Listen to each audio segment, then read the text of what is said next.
മത്തായിയുടെ സുവിശേഷം 18-ാം അധ്യായം 21-22 വാക്യങ്ങൾ വായിക്കുവാൻ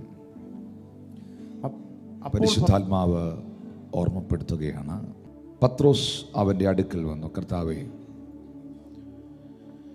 സഹോദരൻ എത്ര വട്ടം എന്നോട് പിഴച്ചാൽ ഞാൻ ക്ഷമിക്കണം? 7 വട്ടം മതിയോ എന്ന് ചോദിച്ചു. യേശു അവനോട് 7 വട്ടമല്ല 70 വട്ടമെന്ന് അവനോട് പറഞ്ഞു. എല്ലാവരും പറഞ്ഞു, എത്ര വട്ടം ക്ഷമിക്കണം?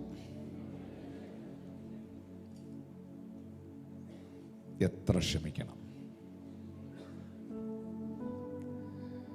ഇത് നമ്മുടെയൊക്കെ ഒരു ചോദ്യമാണ്. പീറ്റർ ചോദിക്കുകയാണ്, എങ്ങനെ ക്ഷമിക്കണം? എത്ര വട്ടം ക്ഷമിക്കണം? യേശു പറഞ്ഞു 70 വട്ടം. അപ്പം നമ്മളുടെ ജീവിതത്തിൽ നമ്മളിത് ഒരുപക്ഷെ എല്ലാവരും ശ്രദ്ധിച്ചിട്ടുണ്ടാവില്ല.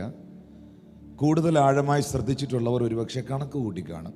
7 × 70 490 490 പ്രാവശ്യം ക്ഷമിക്കണം എന്നാണോ യേശു പറഞ്ഞത്? അതോ 70 തവണ ക്ഷമിക്കണം എന്നാണോ യേശു പറഞ്ഞത്? എന്താണ് ക്ഷമയുടെ കണക്ക്? ഇന്ന് ഈ തിരുവത്താഴത്തിൻ്റെ മുൻപിൽ, തിരുമേശയുടെ മുൻപിൽ ഒരു കാര്യം ഈ എൻറ്റയർ ദ ക്രൗഡിനെ നോക്കി, മുഴുവൻ ആളുകളെ നോക്കി ഞാൻ പറയുന്നു, നാം എല്ലാവരും ക്ഷമിക്കപ്പെട്ടവരാണ്. നാം എല്ലാവരും ക്ഷമിക്കപ്പെട്ടവരാണ്. കർത്താവ് നമ്മളോട് ക്ഷമിച്ചത് കൊണ്ടാണ്, അവൻ നമ്മുടെ ദോഷങ്ങളെ കണക്കിടാതിരുന്നത് കൊണ്ടാണ്, അവൻ നമ്മുടെ കുറവുകൾക്ക് തക്കവണ്ണം നമ്മോട് പകരം ചെയ്യാതിരുന്നത് കൊണ്ടാണ് ഇന്ന് നിങ്ങൾക്ക് ഇവിടെ വന്നിരിക്കുവാൻ കഴിഞ്ഞത്. എല്ലാവരും വാ തുറന്ന് പറഞ്ഞ്, നാം ക്ഷമിക്കപ്പെട്ടവരാണ്. ഞാൻ ക്ഷമിക്കപ്പെട്ടവനാണ്. എന്നാൽ സഹോദരനോടുള്ള ബന്ധത്തിൽ അതെങ്ങനെയായിരിക്കണം? ഇതിന് യേശു കർത്താവ് ഒരു ഉദാഹരണം പറയുന്നുണ്ട്. അതാണ് 23 മുതലുള്ള വാക്യം. സ്വർഗരാജ്യം തൻ്റെ ദാസന്മാരുമായി കണക്ക് തീർക്കാൻ ഭാവിക്കുന്ന ഒരു രാജാവിനോട് സദൃശ്യം. അവൻ കണക്ക് നോക്കി തുടങ്ങിയപ്പോൾ 10,000 താലന്ത് കടപ്പെട്ട ഒരുത്തനെ അവൻ്റെ അടുക്കൽ കൊണ്ടുവന്നു. അവന് വീട്ടുവാൻ വകയില്ലായകയാൽ അവൻ്റെ യജമാനൻ അവനെയും ഭാര്യയും മക്കളെയും അവനുള്ളതൊക്കെയും വിറ്റ് കടം തീർപ്പാൻ കൽപ്പിച്ചു. ഇവിടെ 26-ാമത്തെ വാക്യത്തിൽ പറയുന്നു, അതുകൊണ്ട് ആ ദാസൻ വീണ് അവനെ നമസ്കരിച്ചു. എന്നോട് ക്ഷമ തോന്നണമേ എന്ന് പറഞ്ഞു, ഞാൻ സകലവും തന്നു തീർക്കാം. അപ്പോൾ ആ ദാസൻ്റെ യജമാനൻ മനസ്സലിഞ്ഞ് അവനെ വിട്ടയച്ചു, കടവും ഇളച്ചു കൊടുത്തു. 28-ാം വാക്യത്തിൽ പറയുന്നു, ആ ദാസൻ പോകുമ്പോൾ തനിക്ക് 100 വെള്ളിക്കാശ് കടപ്പെട്ട ഒരു കൂട്ടുദാസനെ കണ്ടു. തൊണ്ടയ്ക്ക് പിടിച്ച് ഞെക്കി, നിന്റെ കടം തീർക്കുക എന്ന് പറഞ്ഞു. അവൻ്റെ കൂട്ടുദാസൻ, എന്നോട് ക്ഷമ തോന്നണമേ, ഞാൻ തന്നു തീർക്കാം എന്ന് പറഞ്ഞു. എന്നാൽ അവന് മനസ്സില്ലാതെ ഉടനെ ചെന്ന് കടം വീട്ടുവോളം അവനെ തടവിലാക്കി വെച്ചു. ഇത് സംഭവിച്ചവൻ്റെ കൂട്ടുദാസനെ കണ്ടിട്ട് വളരെ ദുഃഖിച്ചു. ചെന്ന് സംഭവിച്ചതൊക്കെയും യജമാനനെ ബോധിപ്പിച്ചു. യജമാനൻ അവനെ വിളിച്ചു, ദുഷ്ടദാസനെ, നീ എന്നോട് അപേക്ഷിക്കായകയാൽ ആ കടമൊക്കെയും ഞാൻ ഇളച്ചു തന്നല്ലോ. എനിക്ക് നിന്നോട് കരുണ തോന്നിയതുപോലെ നിന്റെ കൂട്ടുദാസനോട് കരുണ തോന്നേണ്ടതല്ലയോ എന്ന് പറഞ്ഞു. ഒന്ന് അടുത്തിരിക്കുന്ന ആളിനൊന്ന് കൈ കൊടുത്തിട്ട് പറയണം, എന്നോട് ദൈവത്തിന് കരുണ തോന്നിയതുപോലെ നിന്നോടും എനിക്ക് കരുണ തോന്നണം. ഹല്ലേലൂയ. 10,000 രൂപ കടം ഒരാളുടെ കയ്യിൽ നിന്ന് ഒരാൾ മേടിച്ചു. അപ്പോൾ ഇവൻ കടം വാങ്ങിയ ആള് ഇവനെ വിളിച്ചിട്ട് പറഞ്ഞു, നീ എനിക്ക് ആ 10,000 രൂപ തിരിച്ചു തരണ്ട, നിന്റെ കടം ഞാൻ ക്ലോസ് ചെയ്തിരിക്കുകയാണ്, ക്യാൻസൽ ചെയ്തിരിക്കുകയാണ്, ഇനി നീ എനിക്ക് ആ പൈസ തിരിച്ചു തരണ്ട, ഗോഡ് ബ്ലെസ് യു. ഇവൻ തിരിച്ചു പോകുമ്പം ഈ 10,000 രൂപ കടം ഇളച്ച് കിട്ടിയവൻ തിരിച്ചു പോകുമ്പം ഇവൻ്റെ കയ്യിൽ നിന്ന് 100 രൂപ കടം മേടിച്ചവനെതിരെ വരുന്നു. ഇവൻ്റെ കയ്യിൽ നിന്ന് 100 രൂപ കടം മേടിച്ചവൻ എതിരെ വന്നപ്പം നിന്നെ ഞാൻ കുറേ നാളായി തപ്പി നടക്കുകയായിരുന്നു എന്ന് പറഞ്ഞ് അവൻ്റെ കഴുത്തിന് കയറി പിടിച്ചു. അവൻ്റെ കഴുത്തിന് കയറി പിടിച്ചിട്ട് മര്യാദയ്ക്ക് എൻ്റെ കാശ് തന്നേക്കണം എന്ന് അവൻ പറയുന്നു. മര്യാദയ്ക്ക് എൻ്റെ കാശ് തന്നേക്കണം എന്ന് ഇവൻ പറയുന്നു. ഇവരെ രണ്ടുപേരെയും ഒരുപോലെ ദൈവം തൻ്റെ സന്നിധിയിൽ നിർത്തിയിട്ട് ചോദിക്കുന്നു, നീ ഒരു ദുഷ്ടനല്ലേ? നിനക്ക് മനസ്സാക്ഷിയുണ്ടോ? നിന്റെ 10,000 രൂപ കടം ഞാൻ ഇളച്ചു തന്നിട്ട് നീ ആ 100 രൂപ നിന്റെ കയ്യിൽ നിന്ന് മേടിച്ചവൻ്റെ കഴുത്തെ പിടിച്ച് ഞെക്കിയത് ശരിയാണോ? 10,000 രൂപയുടെ കടം എനിക്ക് നിന്നോട് ക്ഷമിക്കാമെങ്കിൽ ആ 100 രൂപയുടെ കടം അവനോട് ക്ഷമിച്ചൂടെ?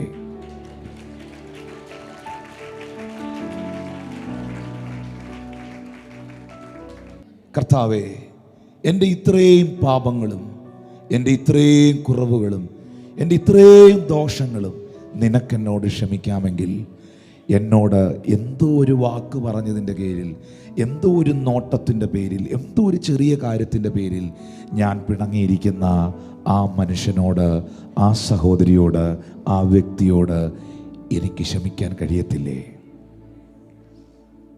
ഞാൻ ദൈവസന്നിധിയിൽ ചെന്ന് നിൽക്കുമ്പോൾ അധികം കടങ്ങൾ എനിക്ക് ഇളച്ചു തന്ന എൻ്റെ ദൈവം, അധികം കടങ്ങൾ വിമോചിപ്പിച്ച എൻ്റെ ദൈവം എന്നോട് ഈ ചെറിയ കണക്ക് ചോദിക്കില്ലേ? Hallelujah. What is the forgiveness? എന്താണ് ക്ഷമ എന്ന് പറഞ്ഞാൽ? ക്ഷമ ഒരു വിട്ടയക്കലാണ്. നടപടികൾ സ്വീകരിക്കുന്നതോ നടപടികൾ എടുക്കുന്നതോ അല്ല. Freely you have received, freely give. That is forgiveness. What is the meaning of forgiveness? Forgive. Can you please say that word here? Forgive. The forgive mean freely you have received, freely give. നിനക്ക് സൗജന്യമായി ലഭിച്ചത് നീ സൗജന്യമായി കൊടുക്കുന്നതാണ് forgiveness അഥവാ ക്ഷമ. ദൈവം നിങ്ങളോട് ക്ഷമിച്ചത്, ദൈവം നിങ്ങളുടെ അനവധി പാപങ്ങളെ നിങ്ങളോട് പൊറുത്തത് നിങ്ങൾ എന്ത് ദൈവത്തിന് കൊടുത്തിട്ടാണ്? സൗജന്യമായി നിങ്ങൾക്ക് ലഭിച്ചത് സൗജന്യമായി കൊടുക്കുന്ന ഒന്നാണ് ക്ഷമ. നേർച്ച കാഴ്ചകൾ നടത്തിയത് കൊണ്ടോ നിങ്ങളുടെ പാപങ്ങൾ യേശു ക്ഷമിച്ചത്, നിങ്ങളുടെ കുറവുകൾ ദൈവം ക്ഷമിച്ചത്. ഞാനൊരു കാര്യം പറയട്ടെ പ്രിയപ്പെട്ടവരെ, നമ്മൾ ആരോടോ പറഞ്ഞ ഏതോ ഒരു വാക്ക് നിമിത്തമല്ലേ ആ വ്യക്തി നിങ്ങളോട് പിണങ്ങിയിരിക്കുന്നത്? നമ്മുടെ ഏതോ ഒരു ആറ്റിറ്റ്യൂഡിൽ വന്ന പിഴവല്ലേ ബന്ധങ്ങൾ പലതും നമ്മളിൽ നിന്ന് ശിഥിലമായി പോയത്? നമ്മൾ എവിടെയോ കാണിച്ച ചില എടുത്തുചാട്ടങ്ങളല്ലേ ചില തിന്മകൾ നമ്മുടെ ജീവിതത്തിൽ സംഭവിച്ചതും ബന്ധുക്കൾ ശത്രുക്കളായതും മിത്രങ്ങൾ ശത്രുക്കളായതും ബന്ധങ്ങൾ ബന്ധനങ്ങളായതും. എന്നാൽ നമ്മുടെ ദൈവം നമ്മളോട് ആ നിലയിൽ പെരുമാറിയിരുന്നു എങ്കിൽ എത്രയോ ദിവസങ്ങൾ നാം പ്രാർത്ഥിക്കാതെ ഇരുന്നു. എന്തെല്ലാം പാപങ്ങൾ മുൻകാലങ്ങളിൽ കർത്താവിലേക്ക് നിങ്ങൾ വരുന്നതിന് മുൻകാലങ്ങളിലൊക്കെ നിങ്ങൾ ചെയ്തു. ദൈവത്തിലേക്ക് വന്നതിന് ശേഷവും എത്രയോ തെറ്റുകളും കുറവുകളും നിങ്ങളിൽ സംഭവിച്ചു കാണും. ഇതെല്ലാം നിങ്ങളെപ്പോലെ ദൈവം ഒരു പുസ്തകത്തിൽ എഴുതി വെച്ച് ഇതെല്ലാം ഓർത്തിരുന്ന് ഇതിൻ്റെ പുറകെ ഒരു വടിയുമായി ദൈവം നടന്നിരുന്നെങ്കിൽ അടി കൊള്ളാനല്ലേ നേരം കാണുള്ളായിരുന്നു?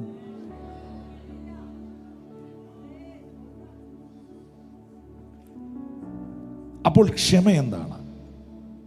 10,000 താലന്ത് ഇളച്ചു കെട്ടിയവൻ 100 താലന്ത് കടം മേടിച്ചവനോട് ക്ഷമിക്കുന്നു, അവനെ വിട്ടയക്കുന്നു, നടപടികൾ കൈക്കൊള്ളുന്നില്ല.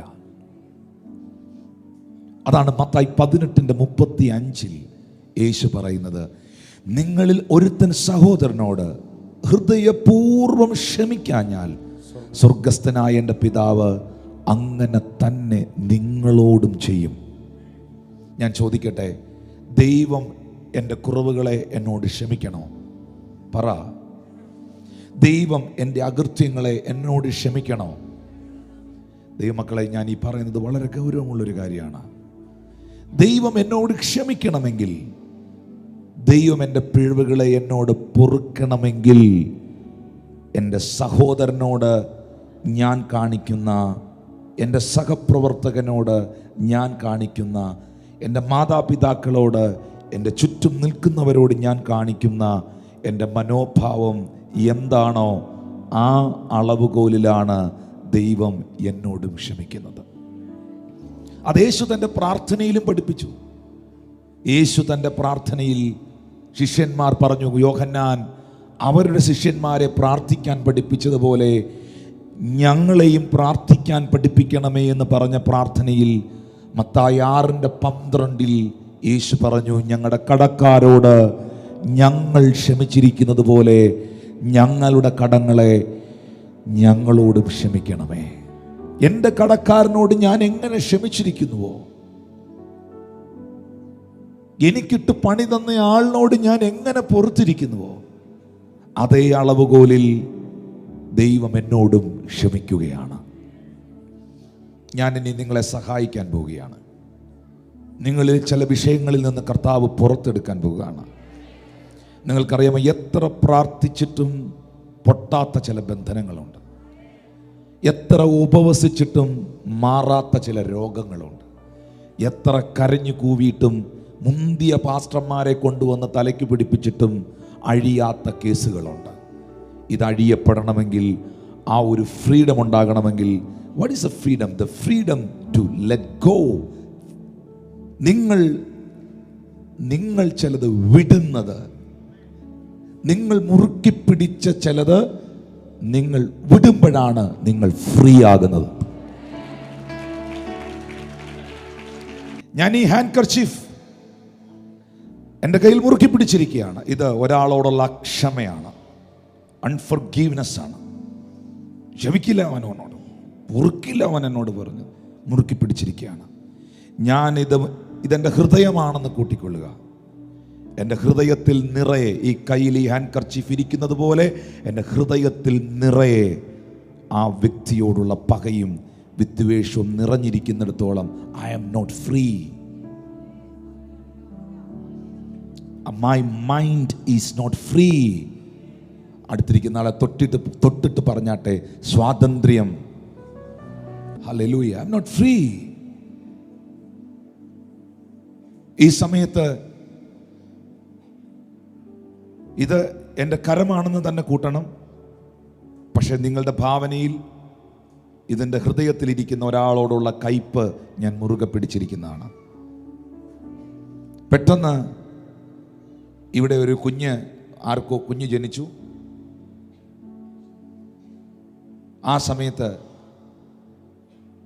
ഒരു സ്വീറ്റുമായിട്ട്, ലഡുവുമായിട്ട് ഒരാൾ വരുന്നു. ഞാൻ ചോദിക്കട്ടെ, എനിക്കെങ്ങനെ ആ ലഡു എടുക്കാൻ പറ്റും ഇതെൻ്റെ കയ്യിലിരിക്കുമ്പം?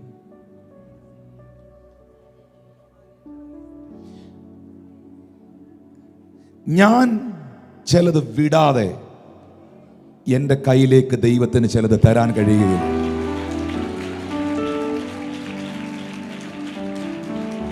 യേശു കർത്താവ് ഒരു പള്ളിയിലിരിക്കുകയാണ്, ഒരു ദൈവാലയത്തിൽ.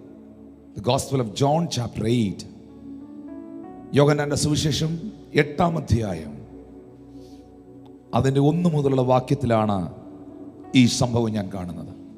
യേശുവോ ഒലിവുമലയിലേക്ക് പോയി. അതികാലത്ത് അവൻ പിന്നെയും ദൈവാലയത്തിൽ ചെന്നു. യേശു ഒരു പള്ളിയിൽ ചെന്നിരിക്കുകയാണ്. ജനമൊക്കെയും അവൻ്റെ അടുക്കൽ വന്നു. അവനിരുന്ന് അവരെ ഉപദേശിച്ചു കൊണ്ടിരിക്കുമ്പോൾ ശാസ്ത്രിമാരും പരീശന്മാരും വ്യഭിചാരത്തിൽ പിടിച്ചിരുന്ന ഒരു സ്ത്രീയെ കൊണ്ടുവന്ന് നടുവിൽ നിർത്തി അവനോട്, ഗുരു, ഈ സ്ത്രീയെ വ്യഭിചാര കർമ്മത്തിൽ തന്നെ പിടിച്ചിരിക്കുന്നു എന്ന് പറഞ്ഞു.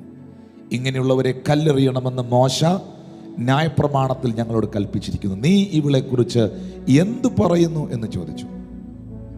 ഇതവനെ കുറ്റം ചുമത്തുവാൻ സംഗതി കിട്ടേണ്ടതിന് അവനെ പരീക്ഷിച്ച് ചോദിച്ചതായിരുന്നു. യേശുവോ കുനിഞ്ഞ വിരൽ കൊണ്ട് നിലത്തെഴുതിക്കൊണ്ടിരുന്നു. അവർ അവനോട് ചോദിച്ചു കൊണ്ടിരിക്കുമ്പോൾ അവൻ നിവർന്നു, നിങ്ങളിൽ പാപമില്ലാത്തവൻ അവളെ ഒന്നാമത് കല്ലെറിയട്ടെ എന്ന് അവരോട് പറഞ്ഞു. പിന്നെ കുനിഞ്ഞ് വിരൽ കൊണ്ട് നിലത്ത് എഴുതിക്കൊണ്ടേയിരുന്നു. അവൻ അത് കേട്ടിട്ട് മനസ്സാക്ഷിയുടെ ആക്ഷേപം ഹേതുവായി മൂത്തവരും ഇളയവരും ഓരോരുത്തരായി വിട്ടുപോയി. യേശു മാത്രവും നടുവിൽ നിൽക്കുന്ന സ്ത്രീയും ശേഷിച്ചു. യേശു നിവർന്ന് അവളോട്, സ്ത്രീയെ, അവർ എവിടെ?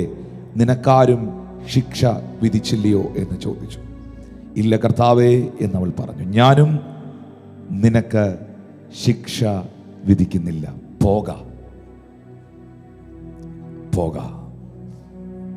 നിന്റെ പാപങ്ങളെ, നിന്റെ അകൃത്യങ്ങളെ ഞാൻ മുറുകെ പിടിക്കുന്നില്ല, പോക. ഇനി നീ പാപം ചെയ്യരുത്. ഇനി ഈ മൂമെന്റ് ഒന്ന് കേൾക്കണം. Are you ready? ഇതൊരു പള്ളിയാണ്, ഇതൊരു ചർച്ചാണ്. അധികാലത്ത് യേശു പിന്നെയും ദേവാലയത്തിൽ ചെന്നു. അപ്പം റെഗുലറായി പള്ളിയിൽ പോകുന്ന ആളായിരുന്നു യേശു. പലയിടത്തും ഈ വാക്ക് ഞാൻ കണ്ടിട്ടുണ്ട്. അവൻ വീണ്ടും പിന്നെയും ദേവാലയത്തിൽ ചെന്നു. ജനമൊക്കെയും അവൻ്റെ അടുക്കൽ വന്നു. ഇതാ ഒരു ചർച്ച്. നിങ്ങൾ ആ ചർച്ച് കാണുന്നുണ്ടോ? ആ ചർച്ചിൽ ആരുണ്ട്? യേശു ഉണ്ട്. യേശു അവിടെ ഉള്ളത് കൊണ്ട് ജനമുണ്ട്. അവർ മുഴുവൻ വന്ന് യേശു കർത്താവിൻ്റെ ഉപദേശം, ചർച്ചിനകത്ത് കർത്താവിൻ്റെ മെസ്സേജ് കേട്ടുകൊണ്ടിരിക്കും. മെസ്സേജ് കേൾക്കുന്നതിൽ സന്തോഷമുണ്ടോ? ഓക്കെ. അവർ യേശു പറയുന്ന മെസ്സേജ് കേട്ടുകൊണ്ടിരുന്നു. ഈ സമയത്ത് വ്യഭിചാരത്തിൽ പിടിച്ച ഒരു സ്ത്രീയെ കൊണ്ടുവന്ന് നടുവിൽ നിർത്തി അവനോട്. അപ്പം യേശുവിൻ്റെ അരികിലാണ് ഈ സ്ത്രീയെ കൊണ്ടുവന്ന് നിർത്തുന്നത്. എവിടെ നിർത്തിയെന്നാണ് എഴുതിയിരിക്കുന്നത്? 3-ാം വാക്യത്തിൽ നടുവിൽ നിർത്തി. അപ്പൊ യേശു ദേവാലയത്തിന്റെ എവിടെയായിരുന്നു? സെന്ററിലായിരുന്നു. ആ കർത്താവ് നമുക്കൊരു വാഗ്ദത്വം തന്നിട്ടുണ്ട്. 2-3 പേർ എൻ്റെ നാമത്തിൽ എവിടെ കൂടിയാലും അതിൻ്റെ മധ്യയിൽ ഞാനുണ്ട്. നടുവിൽ നിർത്തി. എല്ലായിടും നിങ്ങൾ നോക്കിയേ, ദൈവത്തിന് ഇഷ്ടം നമ്മുടെ മധ്യയിൽ വരാനാണ്. നമ്മുടെ കുടുംബ ജീവിതത്തിന്റെ മധ്യസ്ഥാനം യേശുവിനുള്ളതായിരിക്കും. നമ്മുടെ ബന്ധങ്ങളുടെ മധ്യസ്ഥാനം യേശുവിനുള്ളതായിരിക്കണം. ഞാനും ഈ ദൈവമനുഷ്യന്റെയും ബന്ധത്തിന്റെ നടുവിൽ പണമോ ഈ ലോകത്തിലെ എന്തെങ്കിലും മറ്റ് ഡീലുകളോ ആണെങ്കിൽ ഈ ബന്ധത്തിനകത്ത് എനി ടൈം പ്രശ്നങ്ങൾ സംഭവിക്കും. പക്ഷേ ഈ ബന്ധത്തിന്റെ നടുവിൽ യേശുവാണ് നിൽക്കുന്നതെങ്കിൽ, ഞങ്ങൾ രണ്ടുപേരും തമ്മിലുള്ള ബന്ധം കണക്ട് ചെയ്തത് യേശുവാണെങ്കിൽ, ആ ബന്ധത്തിന്റെ നടുക്ക് യേശുവാണെങ്കിൽ, ബന്ധത്തിന്റെ നടുവിൽ ആരാണോ അവനിലുള്ളതായിരിക്കും നമ്മിലേക്ക് ഒഴുകുന്നത്. നമ്മളിപ്പോ ഒരു 4 പേര് ഒന്നിച്ചു കൂടി കസേര വട്ടത്തിലിട്ടിരുന്ന് വർത്താനം പറയുകയാണ്.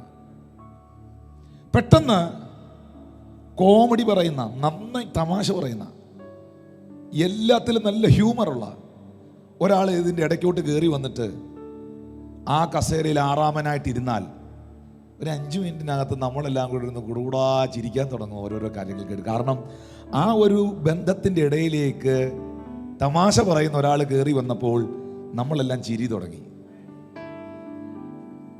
നമ്മൾ 5 പേര് ഭയങ്കര ഐക്യതയായിട്ട് സന്തോഷമായിട്ടിരിക്കുമ്പോൾ ഇതിൻ്റെ ഇടയിൽ ഈ തമ്മിൽ അടുപ്പിക്കാനുള്ള ഗ്രേസ് ഉള്ളവരുണ്ട്. ഹല്ലേലൂയ. അങ്ങനെ ഉള്ള ഒരാള് ഇതിൻ്റെ ഇടയ്ക്ക് വന്ന് പ്രദൂഷണം പറയാനും, നീ അറിഞ്ഞോ ഇവൻ്റെ കാര്യം, ഇവൻ അറിഞ്ഞോ അവൻ്റെ കാര്യം എന്നൊക്കെ പറഞ്ഞുകൊണ്ട് വന്നിരിക്കുന്ന ഒരാള് ഈ 5 പേരുടെ ഇടയിൽ വന്നിരുന്നാൽ 15 മിനിറ്റിനകത്ത് ഇതിനകത്ത് മുട്ടൻ അടി നടക്കുന്ന കാണാം. ഹല്ലേലൂയ. ബന്ധങ്ങളുടെ നടുവിലേക്ക് ആരാണോ വരുന്നത് അവനിലുള്ളതായിരിക്കും ആ ബന്ധങ്ങളിലേക്ക് ഒഴുകുന്നത്.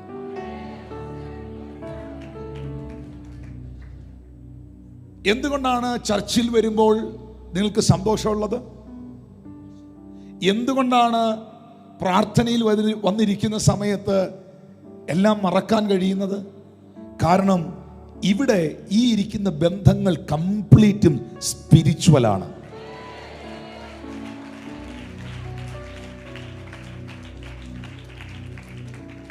നിങ്ങൾ വിശ്വാസിയ ഒരാളാണ്, എന്നാൽ നിങ്ങളുടെ ഹസ്ബൻഡ് വിശ്വാസിയല്ല, നിങ്ങളുടെ മക്കൾ വിശ്വാസിയല്ലെങ്കിൽ, നിങ്ങളുടെ വീട്ടിനകത്ത് നിങ്ങൾ വിശ്വാസത്തിലാണ്, നിങ്ങളുടെ ഭർത്താവും മക്കളും വിശ്വാസത്തിലല്ലെങ്കിൽ, നിങ്ങളുടെ വിശ്വാസ ജീവിതത്തിൽ നിങ്ങൾ ഭയങ്കര സ്ട്രഗിൾ ചെയ്യും. കാരണം ബാക്കിയുള്ള ബന്ധങ്ങൾ നിങ്ങളെ സപ്പോർട്ട് ചെയ്യുന്നില്ല. കാരണം ബന്ധങ്ങളുടെ മധ്യസ്ഥാനത്ത് ആരുണ്ടോ അവരിലുള്ളത് ആയിരിക്കും നമ്മിലേക്ക് ഒഴുകി ഇറങ്ങുന്നത്. അപ്പോൾ ഇവിടെ ഇരിക്കുന്ന കംപ്ലീറ്റ് ഫാമിലിയോട് ഞാൻ പറയുന്നു, മക്കളുമാരോട് പറയുന്നു, നിങ്ങൾക്ക് പ്രാർത്ഥിക്കാൻ ഞാനൊരു നല്ല പ്രാർത്ഥന പഠിപ്പിക്കുന്നു. പ്രാർത്ഥിക്കുമ്പോൾ അങ്ങനെ പ്രാർത്ഥിക്കണം. ഭാര്യ പ്രാർത്ഥിക്കണം, കർത്താവേ എൻ്റെ കുടുംബജീവിതത്തിൻ്റെ മധ്യസ്ഥാനം യേശുവിനെ തരുന്നു. എന്താ മധ്യസ്ഥാനം? നമ്മളിപ്പോൾ വായിച്ചു, നടുവിലാണ് യേശു ദേവാലയത്തിൻ്റെ. 2 കള്ളന്മാരുടെ നടുവിലാണ് അവൻ ക്രൂശിക്കപ്പെട്ടത്. ഹല്ലേലൂയ. യഹൂദന്മാരെ പേടിച്ച് ശിഷ്യന്മാർ വാതിലടച്ചിരിക്കുമ്പോൾ യേശു വന്ന് അവരുടെ നടുവിൽ നിന്ന് നിങ്ങൾക്ക് സമാധാനം എന്ന് പറഞ്ഞു. Hallelujah, hallelujah. കർത്താവേ, ഞങ്ങളുടെ എല്ലാ ബന്ധങ്ങളുടെയും മധ്യസ്ഥാനം. ഇപ്പം ഞാൻ ഒരുപാട് പേരെ പരിചയപ്പെടുന്നയാളാണ്. ഓരോ ദിവസങ്ങളിലും പലരെയും കാണാറുണ്ട്, പരിചയപ്പെടാറുണ്ട്. പക്ഷെ ഒരു ബന്ധം, ആ ബന്ധം നിലനിർത്തുവാനും ആ ബന്ധത്തിലൊരു ഡിവിനിറ്റി ഉണ്ട്, ഒരു ദൈവീകത ഉണ്ടെന്ന് എനിക്ക് മനസ്സിലായാൽ ഞാൻ കർത്താവിനോട് പറയും, കർത്താവേ, ആ ബന്ധത്തിൻ്റെ, ഞാനും ഈ ബ്രദറുമായിട്ടുള്ള ബന്ധത്തിൻ്റെ, ഈ കുടുംബവുമായിട്ടുള്ള ബന്ധത്തിൻ്റെ മധ്യസ്ഥാനം കർത്താവെ ഞാൻ നിനക്ക് തരികയാണ്. നിങ്ങൾ ഒരാളോട് മിണ്ടുന്നതിൽ തെറ്റില്ല. ഒരു സ്ത്രീ ഒരു പുരുഷനോട് മിണ്ടുന്നതിൽ തെറ്റില്ല. മിണ്ടുന്നത് കൊണ്ടോ ചിരിക്കുന്നത് കൊണ്ടോ വർത്താനം പറയുന്നതുകൊണ്ട് എന്താണ് തെറ്റ്? പക്ഷേ ആ ബന്ധം വഴിവിട്ടു പോകാതിരിക്കണമെങ്കിൽ, അതൊരു റോങ് റിലേഷൻഷിപ്പ് ആകാതിരിക്കണമെങ്കിൽ ആ ബന്ധത്തിന്റെ നടുവിൽ യേശു ഉണ്ടാകണം. It is very important. Hallelujah. അപ്പോൾ ദേവാലയത്തിന്റെ നടുവിലാണ് കർത്താവ് ഇരിക്കുന്നത്. ഉടനെ ശാസ്ത്രിമാരും പരീശന്മാരും വന്നിട്ട് പറഞ്ഞു, ഇവളെ വ്യഭിചാര കർമ്മത്തിൽ തന്നെ പിടിച്ചിരിക്കുന്നു. 5-ാം വാക്യം പറഞ്ഞു, ഇങ്ങനെയുള്ളവരെ കല്ലെറിയണമെന്ന് മോശ ന്യായപ്രമാണത്തിൽ ഞങ്ങളോട് പറഞ്ഞിരിക്കുന്നതാണ്, കൽപ്പിച്ചിരിക്കുന്നതാണ്. നീ ഇവളെ കുറിച്ച് എന്ത് പറയുന്നു? അടുത്ത വാക്യത്തിൽ എഴുതിയിട്ടുണ്ട്, ഇതവനെ കുറ്റം ചുമത്തുവാൻ സംഗതി കിട്ടേണ്ടതിന് അവനെ പരീക്ഷിച്ച് ചോദിച്ചതായിരുന്നു. യേശുവോ വിരൽ കൊണ്ട് കുനിഞ്ഞ് എഴുതിക്കൊണ്ടിരുന്നു. നടുക്ക് നിർത്തിയിട്ട് പറഞ്ഞു, ഇവളെ അഡൾട്ടറിയിൽ, വ്യഭിചാര കർമ്മത്തിൽ പിടിച്ചവളാണ്.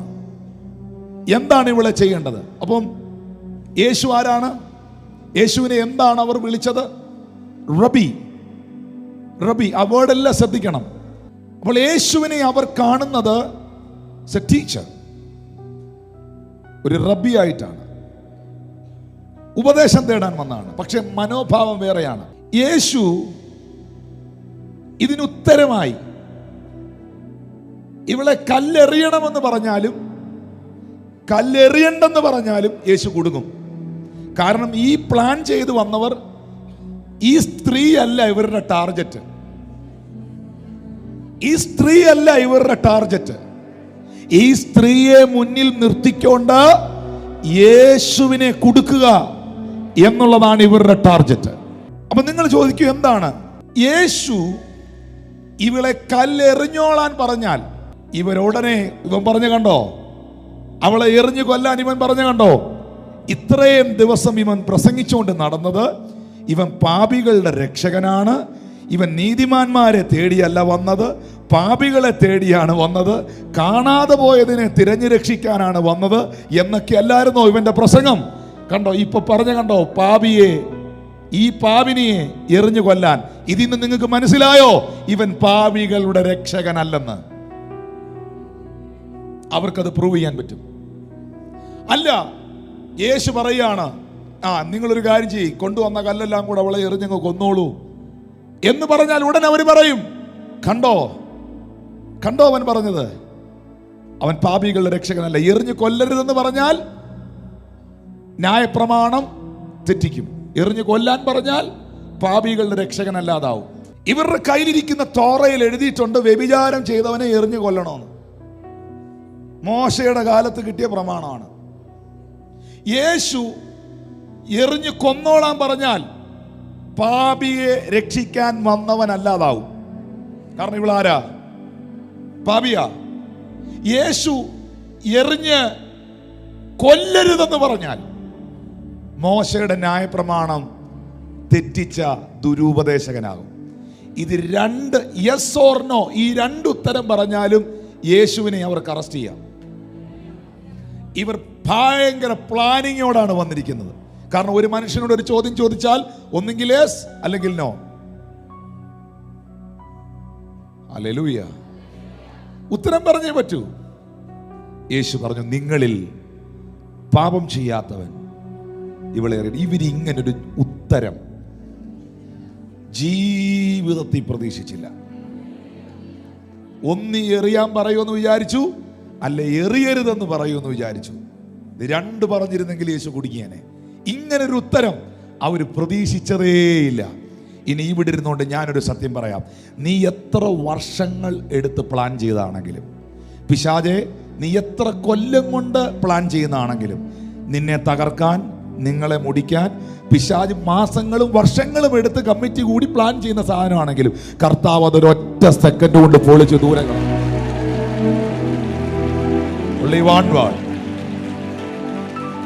നിനക്കെതിരെ മാസങ്ങളായി നടക്കുന്ന പൈശാചിക മണ്ഡലത്തിലെ സകല ആലോചനകളും, നിനക്കെതിരെ നാളുകളായി സംഭവിച്ചുകൊണ്ടിരിക്കുന്ന സകല ഈവിൾ പ്ലാനുകളും, സകല ഡിമോണിക് പ്ലാനുകളും, സകല ഡിമോണിക് അജണ്ടകളും in the name of Jesus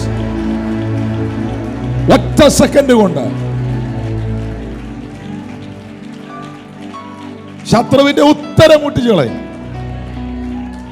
ഇനി ഞാൻ എന്റെ വിഷയത്തിലേക്ക് വരണം. ഞാൻ വിഷയത്തിൽ നിന്ന് പോയാൽ ശരിയാകില്ല. കല്ലെറിയട്ടെ എന്ന് പറഞ്ഞു. പാപിനിയായ സ്ത്രീ ഇവിടെ നിപ്പുണ്ട്, കല്ലെറിയാൻ വന്നവരിവിടെ നിപ്പുണ്ട്, യേശു അവിടെ അരികിലുണ്ട്. ഇവരാണ് ഈ ചോദ്യം യേശുവിനോട് ചോദിച്ചത്, എറിയണോ വേണ്ടയോ എന്ന്.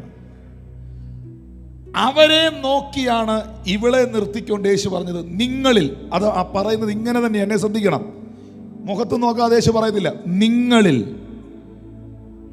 പാപം ചെയ്യാത്തവൻ അവളെ ഒന്നാമത്, ഫസ്റ്റായിട്ട്, എല്ലാവരുടെയും കൈക്കാലുണ്ടല്ലോ, ഒന്നാമത് അവളെ എറിഞ്ഞോളാൻ പറഞ്ഞു. എന്നിട്ട് യേശു അവരുടെ മുഖത്തുനിന്ന് കണ്ണെടുത്തിട്ട് തിരിഞ്ഞിരുന്ന് എന്തോ ഇങ്ങനെ നിലത്ത് എഴുതും. ആറ്റിറ്റ്യൂഡ് എന്താണെന്നറിയോ? യേശു ഇത് പറഞ്ഞിട്ട് ഇവരെ തന്നെ നോക്കി നിന്നാൽ, ആദ്യത്തെ കല്ല് ഈ സഹോദരൻ താഴെ ഇട്ടാൽ അവനാണ് ഈ കൂട്ടത്തിലെ ഏറ്റവും വലിയ പാപി. രണ്ടാമത്തെ ആള് കല്ലിടുമ്പോ യേശു നോക്കിക്കൊണ്ട് തന്നെ നിന്നാൽ അവനാണ് അതിനകത്ത് രണ്ടാമത്തെ പാപി. ഇനി നിങ്ങൾ മനസ്സിലാക്കേണ്ട ഒരു കാര്യമുണ്ട്. ശത്രുവിനെ പോലും, തന്നെ കൊടുക്കാൻ വന്നവരെ പോലും അപമാനിക്കാൻ, ഒരു നോട്ടം കൊണ്ട് പോലും അപമാനിക്കാൻ, ഒരു നോട്ടം കൊണ്ട് പോലും ആക്ഷേപിക്കാൻ യേശുവിന് മനസ്സില്ലാത്തത് കൊണ്ട് യേശു തിരിഞ്ഞ് വിരൽ കൊണ്ട് നിലത്തെഴുതിയത് എന്താണെന്നറിയോ? അവരങ്ങ് പൊയ്ക്കോട്ടെ എന്ന് കരുതിയാണ്. ഓ, എത്ര പേർക്ക് ഞാൻ ഈ പറയുന്ന മനസ്സിലായി? അവരങ്ങ് പൊയ്ക്കോട്ടെ എന്ന് കരുതിയാണ്. Thank you brothers. കാരണം യേശു ഈ ചോദ്യം ചോദിച്ചിട്ട് അവരെ തന്നെ നോക്കി യേശു നിൽക്കുകയാണെങ്കിൽ അതവർക്ക് ഭയങ്കര ഇൻസൾട്ടാ. അതവർക്ക് ഭയങ്കര ഇൻസൾട്ടാ. ശത്രുവിനെ പോലും ഒരു നോട്ടം കൊണ്ട് പോലും ഇൻസൾട്ട് ചെയ്യാത്ത യേശുവിനെ സ്വീകരിച്ചവരല്ലേ നിങ്ങൾ? ആണോ? പിന്നെ എന്തുകൊണ്ടാണ് നിങ്ങളുടെ വാക്കുകൊണ്ടും പ്രവൃത്തി കൊണ്ടും മറ്റുള്ളവരെ ഇൻസൾട്ട് ചെയ്യുന്നത്? നിങ്ങളുടെ എഴുത്തുകൾ കൊണ്ടും നോട്ടങ്ങൾ കൊണ്ടും. പ്ലീസ് പ്ലീസ് സഹോദര, പ്ലീസ് സഹോദരി, എൻ്റെ യേശു അങ്ങനെയല്ല. നിന്റെ കടക്കാരോട് നീ ക്ഷമിച്ചതുപോലെ നിന്റെ കടങ്ങളും ദോഷങ്ങളും നിന്നോട് ക്ഷമിക്കുന്നവനാണ്.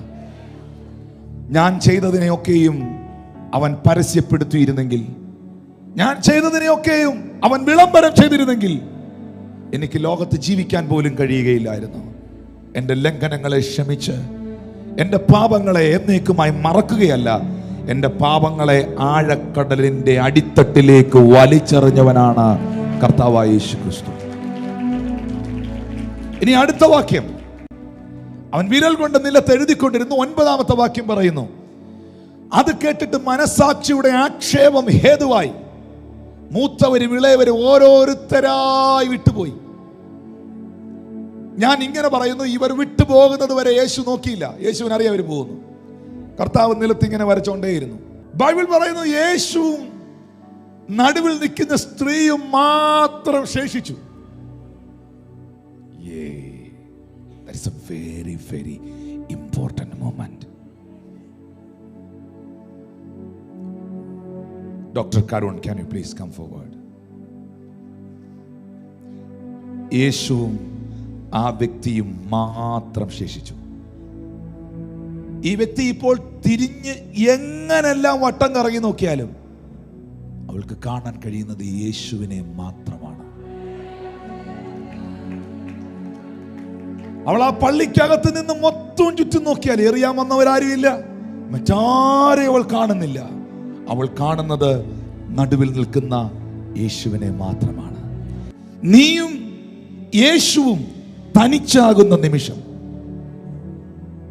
മറ്റൊന്നും നിനക്ക് കാണുവാൻ കഴിയാത്ത നിമിഷം, നിന്റെ മതം നീ കാണുന്നില്ല, നിന്റെ സംഘടനക്കാരെ നീ കാണുന്നില്ല, മതപുരോഹിതന്മാരെ നീ കാണുന്നില്ല, മറ്റാരെയും നിനക്ക് കാണാൻ കഴിയുന്നില്ല, നിന്റെ കുടുംബക്കാരെ, ബന്ധുമിത്രാദികളെ, ചാർച്ചക്കാരെ ആരെയും നിനക്ക് കാണാൻ കഴിയുന്നില്ല. ഇപ്പോൾ നീയും യേശുവും മാത്രമുള്ള, യേശുവിനെ മാത്രം നീ കാണുന്ന ആ നിമിഷമാണ് നിന്റെ രക്ഷയുടെ നിമിഷം. That moment is the moment of salvation. ശരിയാണോ? ഏതോ ഒരു പ്രാർത്ഥനയിൽ, ഏതോ ഒരു കൂട്ടായ്മയിൽ, ഏതോ ഒരു മീറ്റിംഗിൽ എല്ലാം ഞാൻ മറന്ന്, എല്ലാ പാരമ്പര്യങ്ങളും ഞാൻ മറന്ന്, സകലതും എൻ്റെ മൈൻഡിൽ നിന്ന് പോയി, ഇനി എനിക്കൊരു ജീവിതം ഉണ്ടെങ്കിൽ അത് യേശുവിനായിരിക്കും എന്ന് നീ യേശുവിനെ മാത്രം നിന്റെ മുമ്പിൽ കണ്ട ആ ഒരു സെക്കൻഡിലല്ലേ നിന്റെ ഹൃദയം നീ യേശുവിനായി കൊടുത്തത്? അങ്ങനെയുള്ളവരുണ്ടെങ്കിൽ ഒന്ന് കൈകളെ ഉയർത്തി ദൈവത്തിന് നന്ദി പറഞ്ഞേ.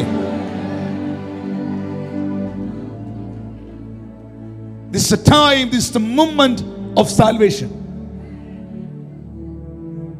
ബൈബിൾ പറയുന്നു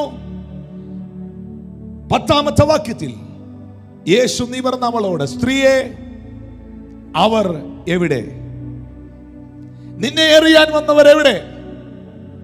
നിനക്ക് ശിക്ഷ വിധിക്കുമെന്ന് പറഞ്ഞവരെവിടെ? നിന്നെ തീർത്തുകളയും തകർത്തുകളയും എന്നൊക്കെ വാദിച്ചവരെവിടെ? ഇവിടെ ഇരുന്നുകൊണ്ടൊന്ന് പുറകോട്ട് ചിന്തിക്കണം.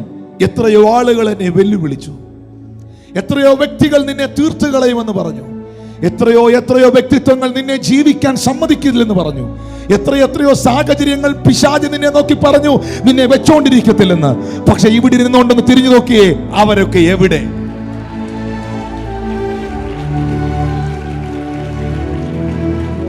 പക്ഷെ ഇപ്പോഴും യേശു നിന്റെ കൂടെ ഉണ്ട്. Still the Jesus is with you. Hallelujah. 2023 കാണിക്കത്തില്ലെന്നും 2024 കാണിക്കത്തില്ലെന്നും ഒക്കെ പറഞ്ഞ ശക്തികൾ എവിടെ?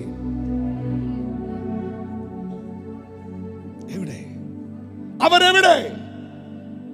നിനക്ക് ആരും ശിക്ഷ വിധിച്ചില്ലയോ? Now you are free. നിനക്കിപ്പോൾ ശത്രുക്കളില്ല. നിന്നെ എറിയാൻ കല്ലുമായി വന്നവർ നിനക്ക് ചുറ്റുമില്ല. കാരണം എന്റെ അധരം നിനക്ക് വേണ്ടി ചലിച്ചാൽ, എന്റെ നോട്ടം നിന്നിലേക്ക് വന്നാൽ, ഞാനൊന്ന് തീരുമാനിച്ചാൽ, മനുഷ്യൻ തീരുമാനിച്ചതല്ല പിന്നെ നടക്കുന്നത്. ഇത് നിങ്ങളോടുള്ള ഒരു ദൈവിക ദൂതാണ്. ഞാൻ പ്രവർത്തിക്കും, ആരത് തടുക്കും? ഞാൻ തുറക്കും, ആരത് അടയ്ക്കും? ഞാൻ അടച്ചാൽ ആരത് തുറക്കും? എവിടെ? നിങ്ങൾക്കെതിരെ അപവാദങ്ങൾ പറഞ്ഞവരെവിടെ? എവിടെയവർ? പക്ഷെ ഇന്നും നീ പ്ലാറ്റ്ഫോമിലുണ്ട്. ഇന്നും നീ യേശുവിന്റെ കൂടെയുണ്ട്. ഇന്നും യേശു നിന്റെ കൂടെയുണ്ട്. ഇന്നും നീ കർത്താവിന് വേണ്ടി നിൽക്കുന്ന വ്യക്തിയായി നിൽക്കുന്നു. ഏയ് ഹല്ലേലൂയ!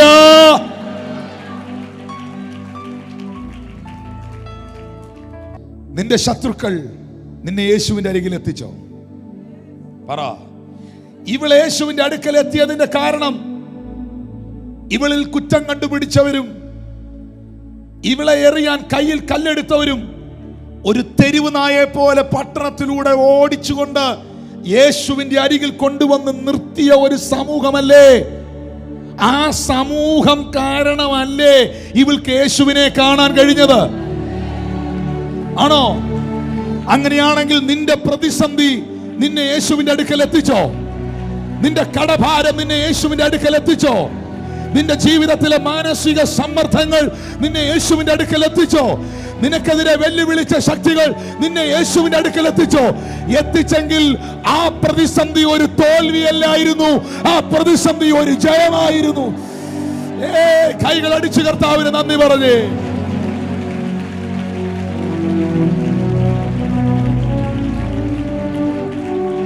എല്ലാ തോൽവികൾക്കും ശരിയാണോ എന്റെ മക്കളെ? ശരിയാണോ? നിങ്ങളുടെ ജീവിതത്തിലെ പ്രതിസന്ധികൾ നിങ്ങളെ കുറച്ചും കൂടെ പ്രാർത്ഥിപ്പിച്ചോ? പറ. നിങ്ങളുടെ ജീവിതത്തിലെ വെല്ലുവിളികൾ നിങ്ങളെ കുറെ കൂടെ ദൈവത്തോട് അടുപ്പിച്ചോ? നിന്നെ ചിലർ കാണിച്ചു തരുമെന്നും ഒതുക്കിക്കളയുമെന്നും ഇല്ലായ്മ ചെയ്യുമെന്നൊക്കെ പറഞ്ഞപ്പോ കുറെ കൂടെ ഉപവസിക്കാൻ പറ്റിയോ? ദാവീദേ, നിന്റെ മേലുള്ള അഭിഷേകത്തെ തെളിയിക്കാൻ ദൈവം കൊണ്ടുവന്നത് ഒരു ഗോലിയാത്തിനെയാണെങ്കിൽ എല്ലാ ഗോലിയാത്തുമാർക്കും നന്ദി പറയാം. കാരണം എന്റെ മേൽ കിടക്കുന്ന വിളിയും എന്റെ മേൽ കിടക്കുന്ന അഭിഷേകവും ദൈവം അവിടെ പ്രൂവ് ചെയ്യുകയാണ്.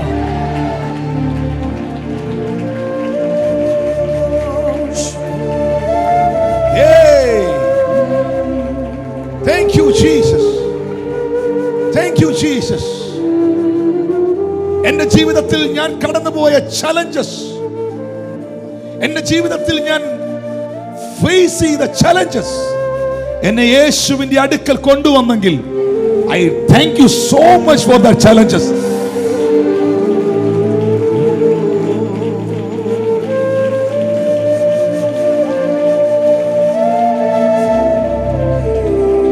ആ കൈകളെന്ന് ഉയർത്തി പറഞ്ഞേ, എല്ലാ തോൽവികൾക്കും നാഥാ നിന്റെ മുഖം കാണുവാൻ. Please be seated and lift your hands. എല്ലാ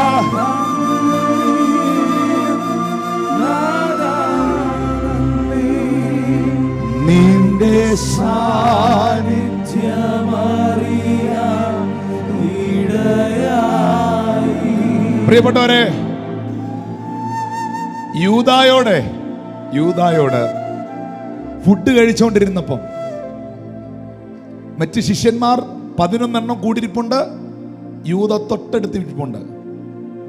ഫുഡ് കഴിച്ചുകൊണ്ടിരിക്കുമ്പം യേശു യൂദായോട് ചെവിയിൽ ഒരു കാര്യം പറഞ്ഞു. മോനെ, എന്നാന്നറിയാ പറഞ്ഞേ? യൂദ, നീ എന്താണോ ചെയ്യാനിരിക്കുന്നത് അത് വേഗത്തിൽ ചെയ്യുക.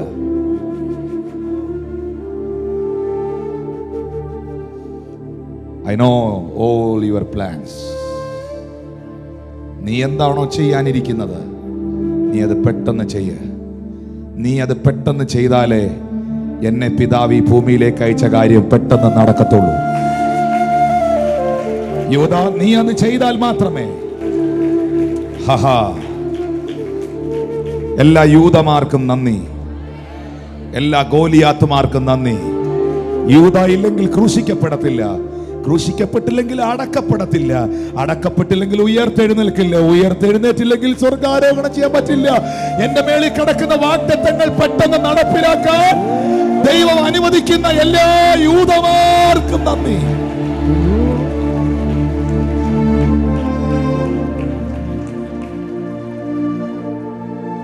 ഒരു ഗോലിയാത്ത് വെല്ലുവിളിക്കാതെ ദാവീദേ, ഏലാ താഴ്വരയിൽ നിന്റെ മേളിൽ വെളിപ്പെട്ടു നിൽക്കുന്ന അഭിഷേകത്തെ ദൈവത്തിന് എങ്ങനെ തെളിയിക്കാൻ കഴിയും? ഈ ദിവസങ്ങളിൽ വ്യത്യസ്തമായ നിലകളിൽ പ്രതിസന്ധികൾ അനുഭവിക്കുന്ന ആരെങ്കിലും എന്നെ കേൾക്കുന്നുണ്ടെങ്കിൽ, ഇത് നിന്നെ തോൽപ്പിക്കാനല്ല, നിന്നെ ജയിപ്പിക്കാനാണ് എന്ന് പരിശുദ്ധാത്മാവ് നിങ്ങളെ അറിയിക്കുകയാണ്. ഓ, അതൊന്ന് സ്വീകരിച്ചേ, കരമടിച്ചുകൊണ്ട് സ്വീകരിച്ചേ. ഇത് നിന്നെ തോൽപ്പിക്കാനല്ല, ഇത് നിന്നെ അടുത്തൊരു ലെവലിലേക്ക് അപ്ലിഫ്റ്റ് ചെയ്യാൻ വേണ്ടിയാണ്.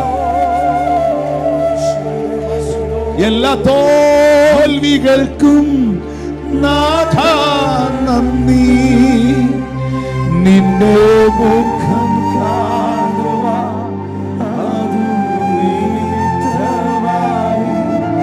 എല്ലാ കണ്ണുനീരും നാഥാ നന്ദി, നിന്റെ സാന്നിധ്യമറിയാൻ.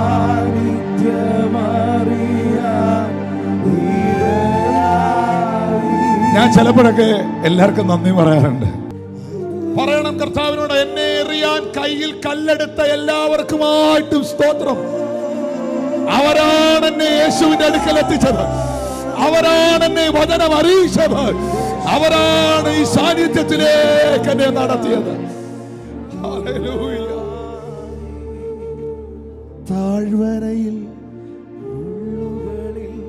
പനിനീർപ്പൂ പോ, ശോധനയിൽ ചൂളയതിൽ പൊന്നു പോലെ, ഉയർച്ചയിലും താഴ്ചയിലും മരണത്തിലും ജീവനിലും, ഉയർച്ചയിലും താഴ്ചയിലും മരണത്തിലും ജീവനിലും നിൻ സാന്നിധ്യം മതി നാഥാ, നിൻ സാന്നിധ്യം മതി, നിൻ സാന്നിധ്യം മതി നാഥാ, നിൻ സാന്നിധ്യം മതി. എല്ലാ തോൽവികൾക്കും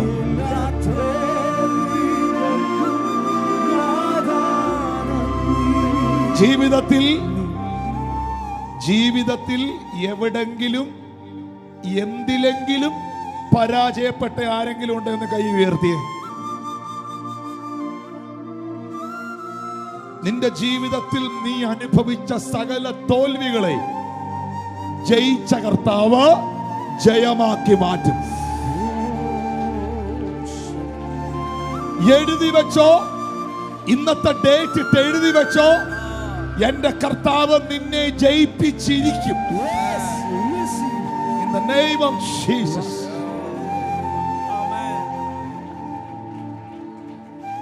Thank you, Lord Jesus. I am feeling the presence.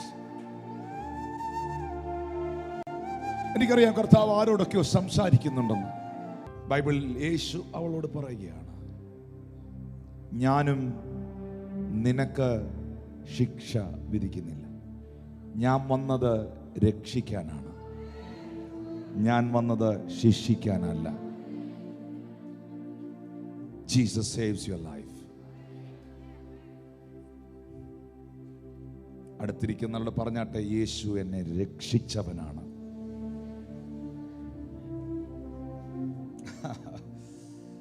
മകളെ, കർത്താവ് നിങ്ങളെ രക്ഷിച്ചത് കൊണ്ടും കർത്താവ് നിങ്ങളോട് ക്ഷമിച്ചത് കൊണ്ടുമാണ് ഇന്നത്തെ ഈ തിരുമേശയുടെ മുമ്പിൽ നിങ്ങൾ വന്നിരിക്കുന്നത്. ഈ തിരുമേശ ഇന്ന് നിങ്ങളോട് വിളിച്ചു പറയുന്ന ഒരു മെസ്സേജ് ഉണ്ട്. ഇവിടെ ഇരിക്കുന്നവരെല്ലാം കൊളരാത്തവരും പാപികളും എന്നല്ല, രാജകീയ പുരോഹിത വർഗവും വിശുദ്ധ ജനവും ദൈവത്തിന്റെ മക്കളുമാണ്. പോക, ഇനി നീ പാപം ചെയ്യരുത് എന്ന് പറഞ്ഞു. പോക, go and sin no more. Go,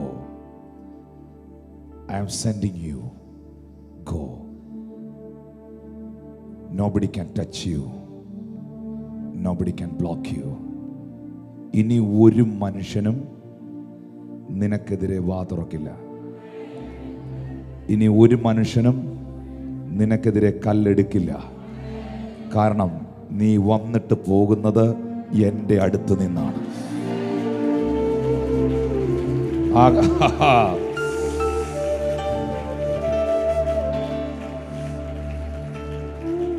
Jesus, I thank you, Lord, for you.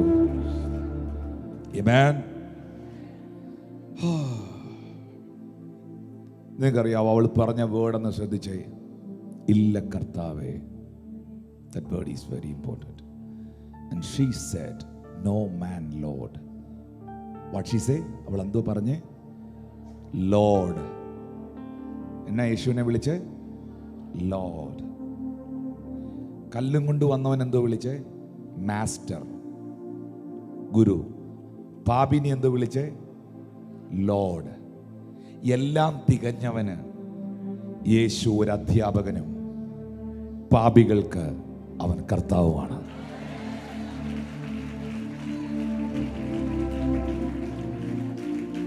ഇന്ന് യേശു എൻ്റെ കർത്താവാണ്.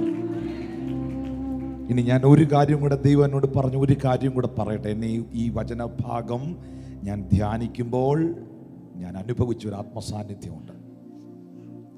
ഈ സ്ത്രീ ആള് ശരിയായിട്ടുള്ള ആളല്ലായിരുന്നു. ഒരുപാട് തെറ്റിന്റെ വഴിയിലൂടെ അവൾ സഞ്ചരിച്ചിട്ടുണ്ട്. ഒരുപാട് പുരുഷന്മാരെ അവൾ കണ്ടിട്ടുണ്ട്. പക്ഷെ ജീവിതത്തിൽ ഒരൊറ്റ പുരുഷന്മാരെയും കർത്താവേ എന്നവൾ വിളിച്ചിട്ടില്ല. ലോർഡ്. വൈ?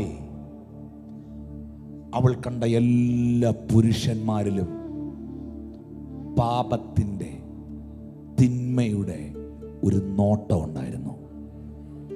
അവൾ കണ്ട എല്ലാ പുരുഷന്മാരിലും അല്പമല്ലാത്ത അശുദ്ധി ഉണ്ടായിരുന്നു. പക്ഷെ അവളുടെ ജീവിത ചരിത്രത്തിൽ ആദ്യമായി പാപത്തിൻ്റെ തെല്ലും ലാഞ്ചനയില്ലാത്ത ഓമനത്വമേറിയ ഒരു മുഖം, ഒരു തേജസ് അവൾ കണ്ടിട്ട് തെറ്റാതെ വിളിച്ചു, പാപമില്ലാത്തവനെ, യു ആർ ദ ലോർഡ്. പാപമില്ലാത്തവനെ, നീയാണ് കർത്താവ്. ഇന്ന് ഇതിനകത്തിരിക്കുന്ന നമുക്ക് മാത്രമേ അത് പറയാൻ കഴിയത്തുള്ളൂ. എന്റെ ദൈവം പാപമില്ലാത്തവനാകയാൽ അവൻ എന്റെ കർത്താവാണ്.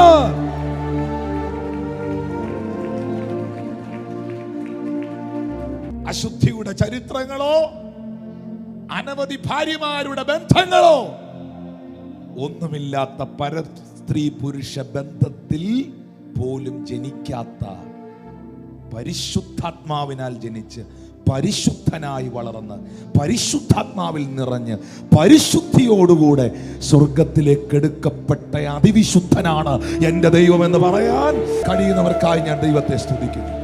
ആ ദൈവത്തെ ആരാധിക്കാൻ ഭാഗ്യം ലഭിച്ച ദൈവമക്കൾക്കായി ഞാൻ ദൈവത്തെ സ്തുതിക്കുന്നു. My God, my Lord is holy. Colossians chapter 3 word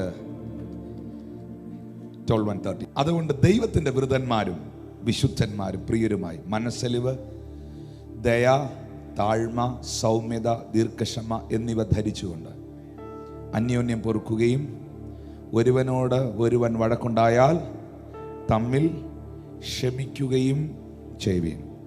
കർത്താവ് നിങ്ങളോട് ക്ഷമിച്ചതുപോലെ നിങ്ങളും ചെയ്യുവീൻ.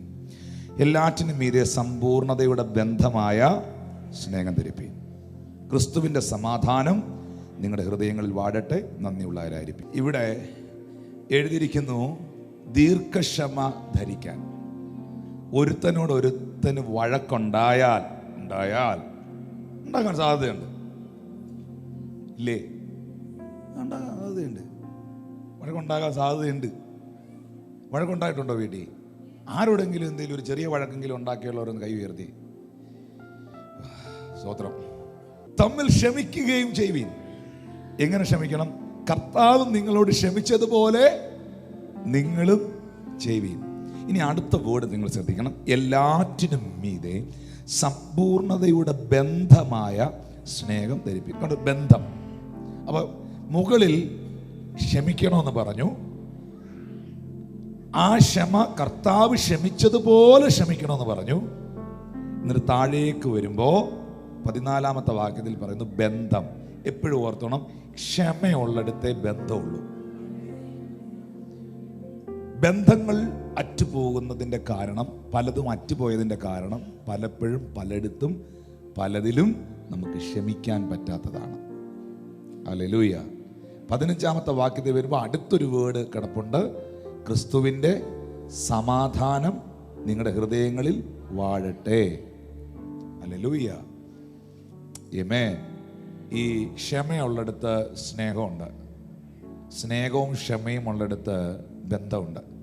ആ ബന്ധത്തിൽ എപ്പോഴും സമാധാനമുണ്ട്. ഞാൻ ഈ പറഞ്ഞ വാക്യം ഒറ്റ വേർഡാക്കിയതാ. നിങ്ങൾ വായിച്ചോല്ലോ, ഞാൻ ഒറ്റ വേർഡാക്കിയതാ അതിനെ. സ്നേഹമുള്ളിടത്ത് എന്തുണ്ട്?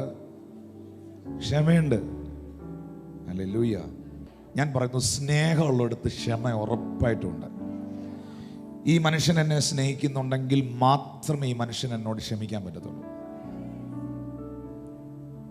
ഇഷ്ടത്തെക്കുറിച്ചല്ല ഞാൻ പറഞ്ഞ ഇഷ്ടം. ഇതിനകത്ത് നിങ്ങളിൽ എത്ര പേരെ കർത്താവിന് നിങ്ങളോട് എത്ര പേരോട് ഇഷ്ടമാണ്? എത്ര പേരെ കർത്താവിന് നിങ്ങളോട് ഇഷ്ടമുണ്ട്? ഓക്കെ, എൻ്റെ ചോദ്യം എന്നാ ചെയ്തിട്ടാ? എന്നാൽ അടുത്ത ക്വസ്റ്റ്യൻ, കർത്താവിന് നിങ്ങളോട് എത്ര പേരോട് സ്നേഹമുണ്ട്?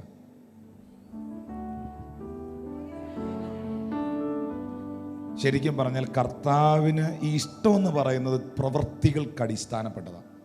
നേരത്തെ എനിക്ക് അവരുടെ ബിരിയാണി ഭയങ്കര ഇഷ്ടമാണ്. ഇഷ്ടങ്ങൾ ലൈക്ക് ആൻഡ് ലവ്.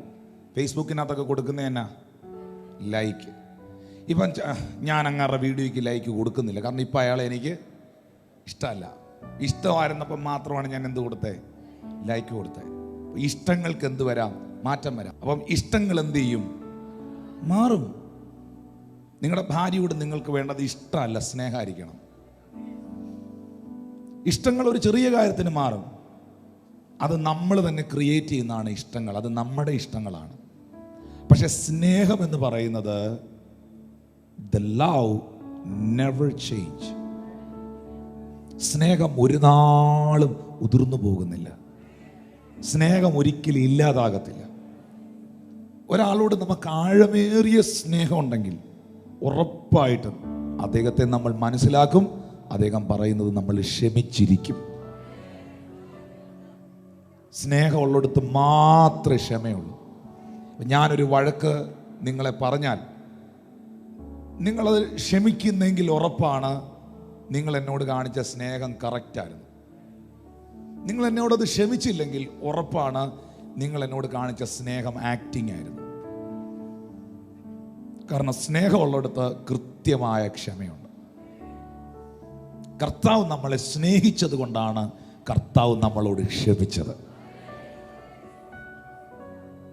ദൂതന്മാർക്ക് പോലും ഈ സ്നേഹത്തിൽ നിന്ന് നമ്മളെ അകറ്റാൻ, വാഴ്ചകൾക്കോ അധികാരങ്ങൾക്കോ വന്നതിനോ ദൂതന്മാർക്കോ യാതൊന്നിനും ഈ സ്നേഹത്തിൽ നിന്ന് തന്നെ വേർപിരിക്കാൻ കഴിയത്തില്ല. ഒരു ദൂതൻ വിചാരിച്ചാൽ 1,85,000 ആളുകളെ അശൂർ പാളയത്തിൽ തീർക്കാൻ പറ്റും. ഒറ്റ ഏഞ്ചൽ വിചാരിച്ചാൽ മതി. ഒരൊറ്റ ദൂതൻ ഇറങ്ങി വന്നാൽ മതി, കാരാഗ്രഹത്തിൻ്റെ വാതിലുകൾ തുറന്ന് പത്രോസിനെ വെളിയിൽ കൊണ്ടുപോകും. ഒരൊറ്റ ദൂതൻ മതി മുഴുവൻ. അങ്ങനെ വെളിപ്പാട് പുസ്തകത്തിൽ എഴുതിയിരിക്കുന്ന അനന്തരം ഒരു ദൂതൻ ഒരു ചെങ്ങലയായി വന്ന് പഴയ പാമ്പിനെ, ലൂസിഫറിനെ, അവൻ്റെ മുഴുവൻ സൈന്യത്തെയും പിടിച്ചു കെട്ടി തീക്കാത്തിട്ടെന്ന്. ഒരൊറ്റ ഏഞ്ചൽ. എന്നാൽ സ്വർഗം പറയുന്നു, സ്വർഗത്തിലെ മുഴുവൻ ഏഞ്ചൽസും കൂടെ നിന്നെ കർത്താവിൽ നിന്ന് വലിച്ചാലും അടർന്നു വരാൻ കഴിയാത്ത റിലേഷൻഷിപ്പ് ബന്ധം. That is an amazing power. What A mighty power that. അതെത്ര ശക്തമാണെന്നൊന്ന് ഓർത്തു നോക്കി. കംപ്ലീറ്റ് ഏഞ്ചലും കൂടെ നിന്നെ വലിച്ചാലും വരികയില്ല, ആ സ്നേഹത്തിൽ നടന്നു വരികയില്ല. അത്ര ഡെപ്താണ് കർത്താവിന് എന്നോടുള്ള സ്നേഹം. ഓർക്കുക, ഞാൻ ക്ഷമിക്കപ്പെട്ട വ്യക്തിയാണ്, ഞാൻ സ്നേഹിക്കപ്പെട്ട വ്യക്തിയാണ്, ഞാൻ നീതീകരിക്കപ്പെട്ട വ്യക്തിയാണ്, ഞാൻ അംഗീകരിക്കപ്പെട്ട വ്യക്തിയാണ്. ഇതെല്ലാം സ്വന്തമായിട്ടൊന്ന് പറയണം. സ്വന്തം കൈ തലയിലോട്ട് വെച്ച് പറഞ്ഞ്, ഞാൻ ഐ ആം അക്സെപ്റ്റഡ്, ഞാൻ അംഗീകരിക്കപ്പെട്ടിരിക്കുന്നു, ഞാൻ സ്നേഹിക്കപ്പെട്ടിരിക്കുന്നു, ഞാൻ ക്ഷമിക്കപ്പെട്ടിരിക്കുന്നു. ഹല്ലേലൂയ. ആ കൈകൾ ഉയർത്തി ഹല്ലേലൂയ പറഞ്ഞേ. ലോകം മുഴുവൻ, മക്കളെ, ലോകം മുഴുവൻ നിങ്ങൾക്കെതിരെ വിരൽ ചൂണ്ടിയാലും, ലോകം മുഴുവൻ നിങ്ങളെ കുറ്റപ്പെടുത്തിയാലും, ദൈവത്തിൻ്റെ മുൻപിൽ, ദൈവത്തിൻ്റെ സന്നിധിയിൽ നീ അംഗീകരിക്കപ്പെട്ട ഒരാളാണെങ്കിൽ മനുഷ്യന് നിന്നെ കുറ്റപ്പെടുത്താൻ കഴിയത്തില്ല. കർത്താവിന് ഈ മനുഷ്യനെ ഇഷ്ടമാണെങ്കിൽ ഞാനും അങ്ങ് സ്നേഹിക്കുന്നതാ നല്ലേ. കർത്താവിന് ആ മനുഷ്യനോട് സ്നേഹമാണെങ്കിൽ ഞാനും സ്നേഹിക്കുന്നതാ നല്ലേ. ഞാൻ പിണങ്ങിയിരുന്നിട്ട് ഒരു കാര്യമില്ല, കാരണം ദൈവം ആ മനുഷ്യനുമായിട്ട് നല്ല ബന്ധത്തിലാണ്. ചേർന്നൊരു ഹല്ലേലൂയ പറഞ്ഞേ. സ്നേഹമുള്ളിടത്ത് ക്ഷമയുണ്ട്, ക്ഷമയുള്ളിടത്ത് ബന്ധമുണ്ട്, ആ ബന്ധത്തിൽ സമാധാനമുണ്ട്. ക്ഷമയും സ്നേഹവും ഒന്നിച്ച് നിൽക്കുന്നിടത്തുള്ള ബന്ധത്തിൽ ഭയങ്കര സമാധാനമുണ്ട്. കർത്താവിൻ്റെ പരിശുദ്ധാത്മാവിനോട് പറയുന്നു, എവിടെങ്കിലും ആരോടെങ്കിലും എന്തിലെങ്കിലും ക്ഷമിക്കാനുണ്ടെങ്കിൽ ഒന്ന് ഏറ്റു പറയാൻ മടിക്കല്ലേ. ലംഘനം മറച്ചു വയ്ക്കുന്നവന് ശുഭം വരത്തില്ല, ഏറ്റു പറഞ്ഞ് ഉപേക്ഷിക്കുന്നവന് കരുണ ലഭിക്കും. ഞാൻ ആ ഹാൻഡ് കർച്ചീഫ് എടുത്ത് പിടിച്ച് കാണിച്ച ആ ഡെമോൺസ്ട്രേഷൻ പോലെ എന്തോ ഇങ്ങനെ മനസ്സിൽ ഇങ്ങനെ അള്ളിപ്പിടിച്ച് വെച്ചിരിക്കുന്ന ഒന്ന് വിട്ട് കളഞ്ഞത്. എന്നിട്ട് കർത്താവിനോട് പറഞ്ഞു, അപ്പാ ആ വ്യക്തി എനിക്ക് തന്ന വേദന ഞാൻ നിനക്ക് തരുന്നു. ഇങ്ങനെ തന്നെ പ്രാർത്ഥിച്ച്, എനിക്ക് ആ വ്യക്തി സമ്മാനിച്ച വേദന ഞാൻ നിനക്ക് തരുന്നു. ക്ഷമ ഞാൻ ആ വ്യക്തിക്ക് കൊടുക്കുന്നു. വാ കൊണ്ട് ഉറക്കെ പ്രാർത്ഥിച്ചേ, കർത്താവേ, അപ്പാ എന്നെ ആ വ്യക്തി എന്നോട് കാണിച്ച വാക്കുകളിൽ പ്രവൃത്തികളിൽ ഉണ്ടായ വേദന ഞാൻ യേശുവിന് നൽകുന്നു. ക്ഷമ ഞാൻ കർത്താവെ ആ മനുഷ്യന്, ആ വ്യക്തിയുടെ പേരെന്ന് പതുക്കെ പറഞ്ഞ ഉള്ളിൽ ക്ഷമ ഞാൻ ഇന്നയാൾക്ക് കൊടുക്കുന്നെന്ന് പറഞ്ഞേ. ഞാൻ ആ വ്യക്തിയോട് ക്ഷമിക്കുന്നെന്ന് മനസ്സിലോ ലിപ്പൊന്ന് അനക്കിക്കൊണ്ടോ ഒന്ന് പറഞ്ഞേ കർത്താവിനോട്, ക്ഷമ ഞാൻ ഇന്നയാൾ. നിങ്ങളിപ്പോൾ ഫ്രീ ആകും, നിങ്ങളുടെ മൈൻഡ് ഇപ്പോൾ ക്ലിയർ ആകും. കർത്താവെ, ഞാൻ ആരോടെങ്കിലും മത്സരം കാണിച്ചെങ്കിൽ, ഞാൻ ആരോടെങ്കിലും വാശി കാണിച്ചെങ്കിൽ, ഞാൻ ആരെങ്കിലും കോമ്പറ്റീഷൻ കാണിച്ചെങ്കിൽ, കർത്താവെ ഹല്ലേലൂയ ഹല്ലേലൂയ. ആ രംഗങ്ങൾ, ആ ഓർമ്മകൾ, ആ ചിത്രങ്ങൾ ഇപ്പോഴും നിങ്ങളുടെ മൈൻഡിൽ വരുന്നുണ്ട്. ആ സാധനം, ചില ഓർമ്മകൾ, ചില രംഗങ്ങൾ നിങ്ങളുടെ മൈൻഡിൽ ഇപ്പോൾ വരുന്നുണ്ട്. കർത്താവ് കാണിക്കുന്നുണ്ട്. ആ ഇൻസിഡൻറ്റുകൾ ഇപ്പോൾ നിങ്ങളുടെ അകത്ത് വരുന്നത് മറ്റൊന്നിനല്ല, എന്നേക്കുമായി നിങ്ങളുടെ ഉള്ളത്തിൽ നിന്ന് പരിശുദ്ധാത്മാവ് ഇപ്പോൾ അതിനെ എടുത്തു മാറ്റുകയാണ്. ലംഘനം മറച്ചു വയ്ക്കുന്നവന് ശുഭം വരത്തില്ല, ഏറ്റു പറഞ്ഞ് ഉപേക്ഷിക്കുന്നവന് കരുണ ലഭിക്കും. ഒന്ന് ആത്മാവിൽ പ്രാർത്ഥിച്ച് യേശുവിൻ്റെ നാമത്തിൽ. കർത്താവേ, ഇപ്പോൾ ഇത് പ്രാർത്ഥിക്കുമ്പോൾ ചില ആർത്തറൈറ്റീസുകൾ സൗഖ്യമാകട്ടെ. ഈ അക്ഷമ, കോപം അസ്ഥികളെ ഉരുക്കുമെന്ന് സദൃശ്യവാക്യത്തിൽ എഴുതിയിട്ടുണ്ട്. അക്ഷമ അസ്ഥികൾക്ക് ഉരുക്കം വരുത്തുന്നു. Hallelujah, in the name of Jesus. ഇവർ ക്ഷമിക്കപ്പെടാത്ത കാരണം കൊണ്ട് ഇവരിൽ നിൽക്കുന്ന ചില migraine headache, Lord heal it right now in Jesus mighty name. Heal it right now in the name of Jesus. അവര് അത് പ്രാർത്ഥിക്കുമ്പോൾ തന്നെ ആ മൈഗ്രെയിൻ ഇപ്പോൾ അവരെ വിട്ടുമാറുകയാണ്. എവിടെങ്കിലും ഇത് നിങ്ങൾ പ്രാർത്ഥിക്കാതെ ഹൃദയപൂർവ്വം നിന്റെ സഹോദരനോട് നിനക്ക് എന്തെങ്കിലും ഉണ്ടെന്ന് തോന്നിയാൽ നിന്റെ യാഗവസ്തുവിനെ നീ അവിടെ വെച്ചിട്ട് നിന്റെ സഹോദരനോട് നിരന്നിട്ട് യാഗം അർപ്പിക്കാൻ വരാനാണ് യേശു പറഞ്ഞതെങ്കിൽ, ഇത് പ്രാർത്ഥിക്കാതെ, ഈ കാര്യത്തിൽ ഒരു ഡിസിഷൻ എടുക്കാതെ എത്ര പ്രാർത്ഥിച്ചിട്ടും ആരാധിച്ചിട്ടും അതിൽ കഥയില്ലെന്നാണ് ഞാൻ പറയുന്നത്. Oh Jesus. പറ്റുന്നില്ല, ചിലർക്ക് പറ്റുന്നില്ലെങ്കിലും ഒന്ന് പ്രാർത്ഥിച്ചേ. ദൈവാത്മാവിനോട് പറഞ്ഞ, ചിലർക്ക് പറ്റുന്നില്ല, ചിലർക്ക് വേണ്ടി പ്രാർത്ഥിക്കാൻ, ക്ഷമിക്കാൻ പറ്റുന്നില്ല. അതുപോലെ നിങ്ങളെ അവർ മുറിച്ചിട്ടുണ്ട്, അതുപോലെ നിങ്ങൾക്ക് അവർ പെയിൻ തന്നിട്ടുണ്ട്. പക്ഷെ അത് മുഴുവൻ എടുത്ത് കർത്താവിനോട്ടൊന്ന് കൊടുത്ത് ആ പിടുത്തം അങ്ങ് വിട്ടെ, എന്തോ പിടിച്ചു വെച്ചിരിക്കുന്ന പിടി അങ്ങ് വിട്ടെ, നിങ്ങൾ ഫ്രീ ആകട്ടെ. Thank you Jesus. ആ കൈകളെ അടിച്ച് കർത്താവിന് നന്ദി പറയാം. പിതാവേ, നീ എന്നോട് പറഞ്ഞത് ഞാൻ ഇവരെ അറിയിച്ചിരിക്കുന്നു. Jesus name, I am free. Really I am free.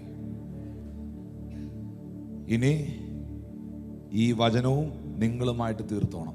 പലരുടെയും വിടുതലുകൾ തടഞ്ഞു വെച്ചിരുന്ന, പലരുടെയും migraine headache, arthritis, financial blockage, ഇങ്ങനെ ലോട്ട് ഓഫ് തിങ്സ് ഇതുമായിട്ട് റിലേറ്റഡ് ആണ്. യഥാർത്ഥമായി ചെയ്തവർ ഇതിനകത്തുണ്ടെങ്കിൽ ഇന്നത്തെ മീറ്റിംഗ് കഴിയുമ്പോൾ അതിൻ്റെ റിസൾട്ടുകൾ നിങ്ങളുടെ ജീവിതത്തിൽ നിങ്ങൾ കാണാൻ പോവുകയാണ്. ഈ തിരുമേശ ഇന്ന് നിങ്ങളെ നോക്കി പറയുന്നത് ഞാനും നിങ്ങളും ക്ഷമിക്കപ്പെട്ടവർ എന്നാണ്. വേദപുസ്തകത്തിൽ ചരിത്രം, ഉപദേശം, പ്രവചനം എന്ന 3 ഭാഗങ്ങളുണ്ട്. പറഞ്ഞ ചരിത്രം, ഉപദേശം, പ്രവചനം. മത്തായി മുതൽ അപ്പോസ്തല പ്രവൃത്തി വരെ പുതിയ നിയമത്തിൽ 5 പുസ്തകങ്ങൾ ചരിത്രമാണ്. റോമർ മുതൽ യൂദ വരെ 21 പുസ്തകങ്ങൾ ഉപദേശമാണ്. പുതിയ നിയമത്തിൽ ഒറ്റ പുസ്തകമേ ഉള്ളൂ, പ്രവചന പുസ്തകം. അത് വെളിപ്പാടിൻ്റെ പുസ്തകമാണ്. ഈ ചരിത്രത്തിലുള്ളത് പലതും ഉപദേശത്തിൽ വന്നിട്ടില്ല. യേശു 5 അപ്പവും 2 മീനും വർദ്ധിപ്പിച്ച ചരിത്രമൊന്നും റോമർക്കെഴുതിയ ലേഖനത്തിലില്ല. ചരിത്രത്തിലുള്ള പലതും ഉപദേശത്തിൽ വന്നിട്ടില്ല.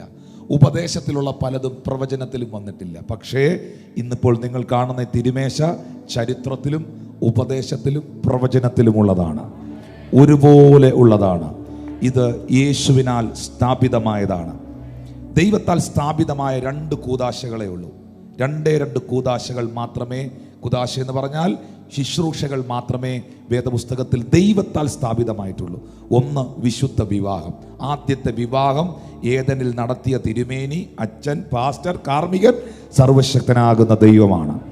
ദൈവത്താലാണ് ആദ്യത്തെ വിവാഹം. വിവാഹം ദൈവത്താൽ സ്ഥാപിക്കപ്പെട്ട ഒന്നാണ്. 2, ഈ ശുശ്രൂഷ യേശു ചെയ്ത് കാണിച്ചു. നിങ്ങൾ കൂടി വരുമ്പോഴൊക്കെയും ചെയ്യണം എന്നാവശ്യപ്പെട്ടു. ദൈവത്തിൻ്റെ ഉപദേശം, ക്രിസ്തുവിൻ്റെ ഉപദേശം സഭ ഏറ്റെടുത്തതാണ്. ഒന്ന് കൈകളടിച്ച് കർത്താവിന് നന്ദി പറയാം. അങ്ങനെയാണെങ്കിൽ നിങ്ങളിപ്പോൾ വന്നിരിക്കുന്നത് യേശുവിനാൽ സ്ഥാപിതമായ മേശയുടെ മുൻപിലാണ്. വേഗത്തിൽ ഈ ഭാഗങ്ങൾ വായിക്കാം. 1 കൊരിന്ത്യർക്കെഴുതിയ ലേഖനം 11-ാം അധ്യായം 23 മുതലുള്ള വാക്യങ്ങൾ. ഞാൻ കർത്താവിങ്കിൽ നിന്ന് പ്രാപിക്കുകയും നിങ്ങൾക്ക് ഏൽപ്പിക്കുകയും ചെയ്തതെന്തെന്നാൽ, കർത്താവായ യേശുവിനെ കാണിച്ചു കൊടുത്ത രാത്രിയിൽ അവൻ അപ്പമെടുത്ത് സ്തോത്രം ചൊല്ലി നുറുക്കി, ഇത് നിങ്ങൾക്ക് വേണ്ടിയുള്ള എന്റെ ശരീരം, എന്റെ ഓർമ്മയ്ക്കായി ഇത് ചെയ്യുവീൻ എന്ന് പറഞ്ഞു. 1 കൊരിന്ത്യർ 11:23 മുതലാണ് വായിച്ചുകൊണ്ടിരിക്കുന്നത്. വായിക്കാം. അവണ്ണം തന്നെ അത്താഴം കഴിഞ്ഞ ശേഷം അവൻ പാനപാത്രം എടുത്തു. ഈ പാനപാത്രം എന്റെ രക്തത്തിൽ പുതിയ നിയമമാകുന്നു, ഇത് കുടിക്കുമ്പോഴൊക്കെയും എന്റെ ഓർമ്മയ്ക്കായി ചെയ്യുവീൻ എന്ന് പറഞ്ഞു. ബൈബിൾ ഏറ്റവും കൂടുതൽ പുതിയ നിയമസഭ പ്രാധാന്യത കൊടുക്കുന്ന ഒരു ശുശ്രൂഷയുടെ മുമ്പിലാണ് നിങ്ങൾ ഇരിക്കുന്നത്. ഈ ശുശ്രൂഷയിൽ യഥാർത്ഥമായി പങ്കെടുക്കുന്ന ഒരു വ്യക്തിയുടെ ജീവിതത്തിൽ ഉണ്ടാകുന്ന ആത്മീയ അനുഗ്രഹം ചെറുതല്ല. ഹല്ലേലൂയ. ഇത് ക്രിസ്തുവിനാൽ സ്ഥാപിതമായതാണ്. ചരിത്രത്തിലും ഉപദേശത്തിലും പ്രവചനത്തിലും ബൈബിളിൽ ഉടനീളം കാണുന്ന പ്രസക്തമായ ശുശ്രൂഷയാണ് തിരുമേശയുടെ ശുശ്രൂഷ. ഈ 1 കൊരിന്ത്യർ 11:20 ഈ മേശയെ ലോർഡ്സ് ടേബിൾ അഥവാ ലോർഡ്സ് സപ്പർ അഥവാ കർത്താവിൻ്റെ അത്താഴം എന്ന് പറയും. നിങ്ങൾ കൂടി വരുമ്പോഴൊക്കെയും കർത്താവിൻ്റെ അത്താഴമല്ല കഴിക്കുന്നത് എന്ന് എഴുതിയിട്ടുണ്ട്. Lord's supper. പറഞ്ഞ ലോർഡ്സ് സപ്പർ. ഇനി 1 കൊരിന്ത്യർ 10:21 ലോർഡ്സ് ടേബിൾ എന്ന പദം നമുക്ക് കാണാൻ കഴിയുന്നുണ്ട്. Lord's table. ഹല്ലേലൂയ. നിങ്ങൾക്ക് കർത്താവിൻ്റെ മേശയിലും ഭൂതങ്ങളുടെ മേശയിലും പങ്കെടുക്കാൻ പറ്റത്തില്ല. അപ്പോൾ ഇത് ലോർഡ്സ് സപ്പറായിരുന്നു, ഇത് ലോർഡ്സ് ടേബിളാണ്. ആമേൻ. നിങ്ങൾക്കൊരു കാര്യം അറിയാമോ? കർത്താവായ യേശു ക്രിസ്തു തൻ്റെ വിശുദ്ധന്മാരെ ചേർക്കാൻ മടങ്ങി വന്ന് കഴിയുന്നതോടെ ഇവിടുത്തെ മേശയുടെ ശുശ്രൂഷ അവസാനിക്കും. ഇപ്പോൾ ഈ ടേബിൾ നിങ്ങൾ കാണുന്നില്ലേ? ഇത് വെളിപ്പെടാൻ പോകുന്ന ഒരു ടേബിളിൻ്റെ ഷാഡോയാണ്.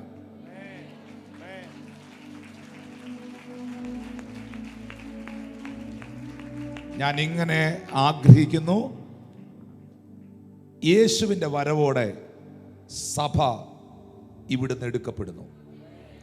സഭ എടുക്കപ്പെടുന്നതോടെ പിന്നെ ഈ ശുശ്രൂഷ ഉണ്ടാവില്ല.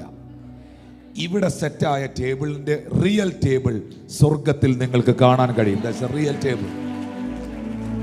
അതാണ് വെളിപ്പാട് 19, റെവലേഷൻ ചാപ്റ്റർ 19 വേർഡ് 6 and 7.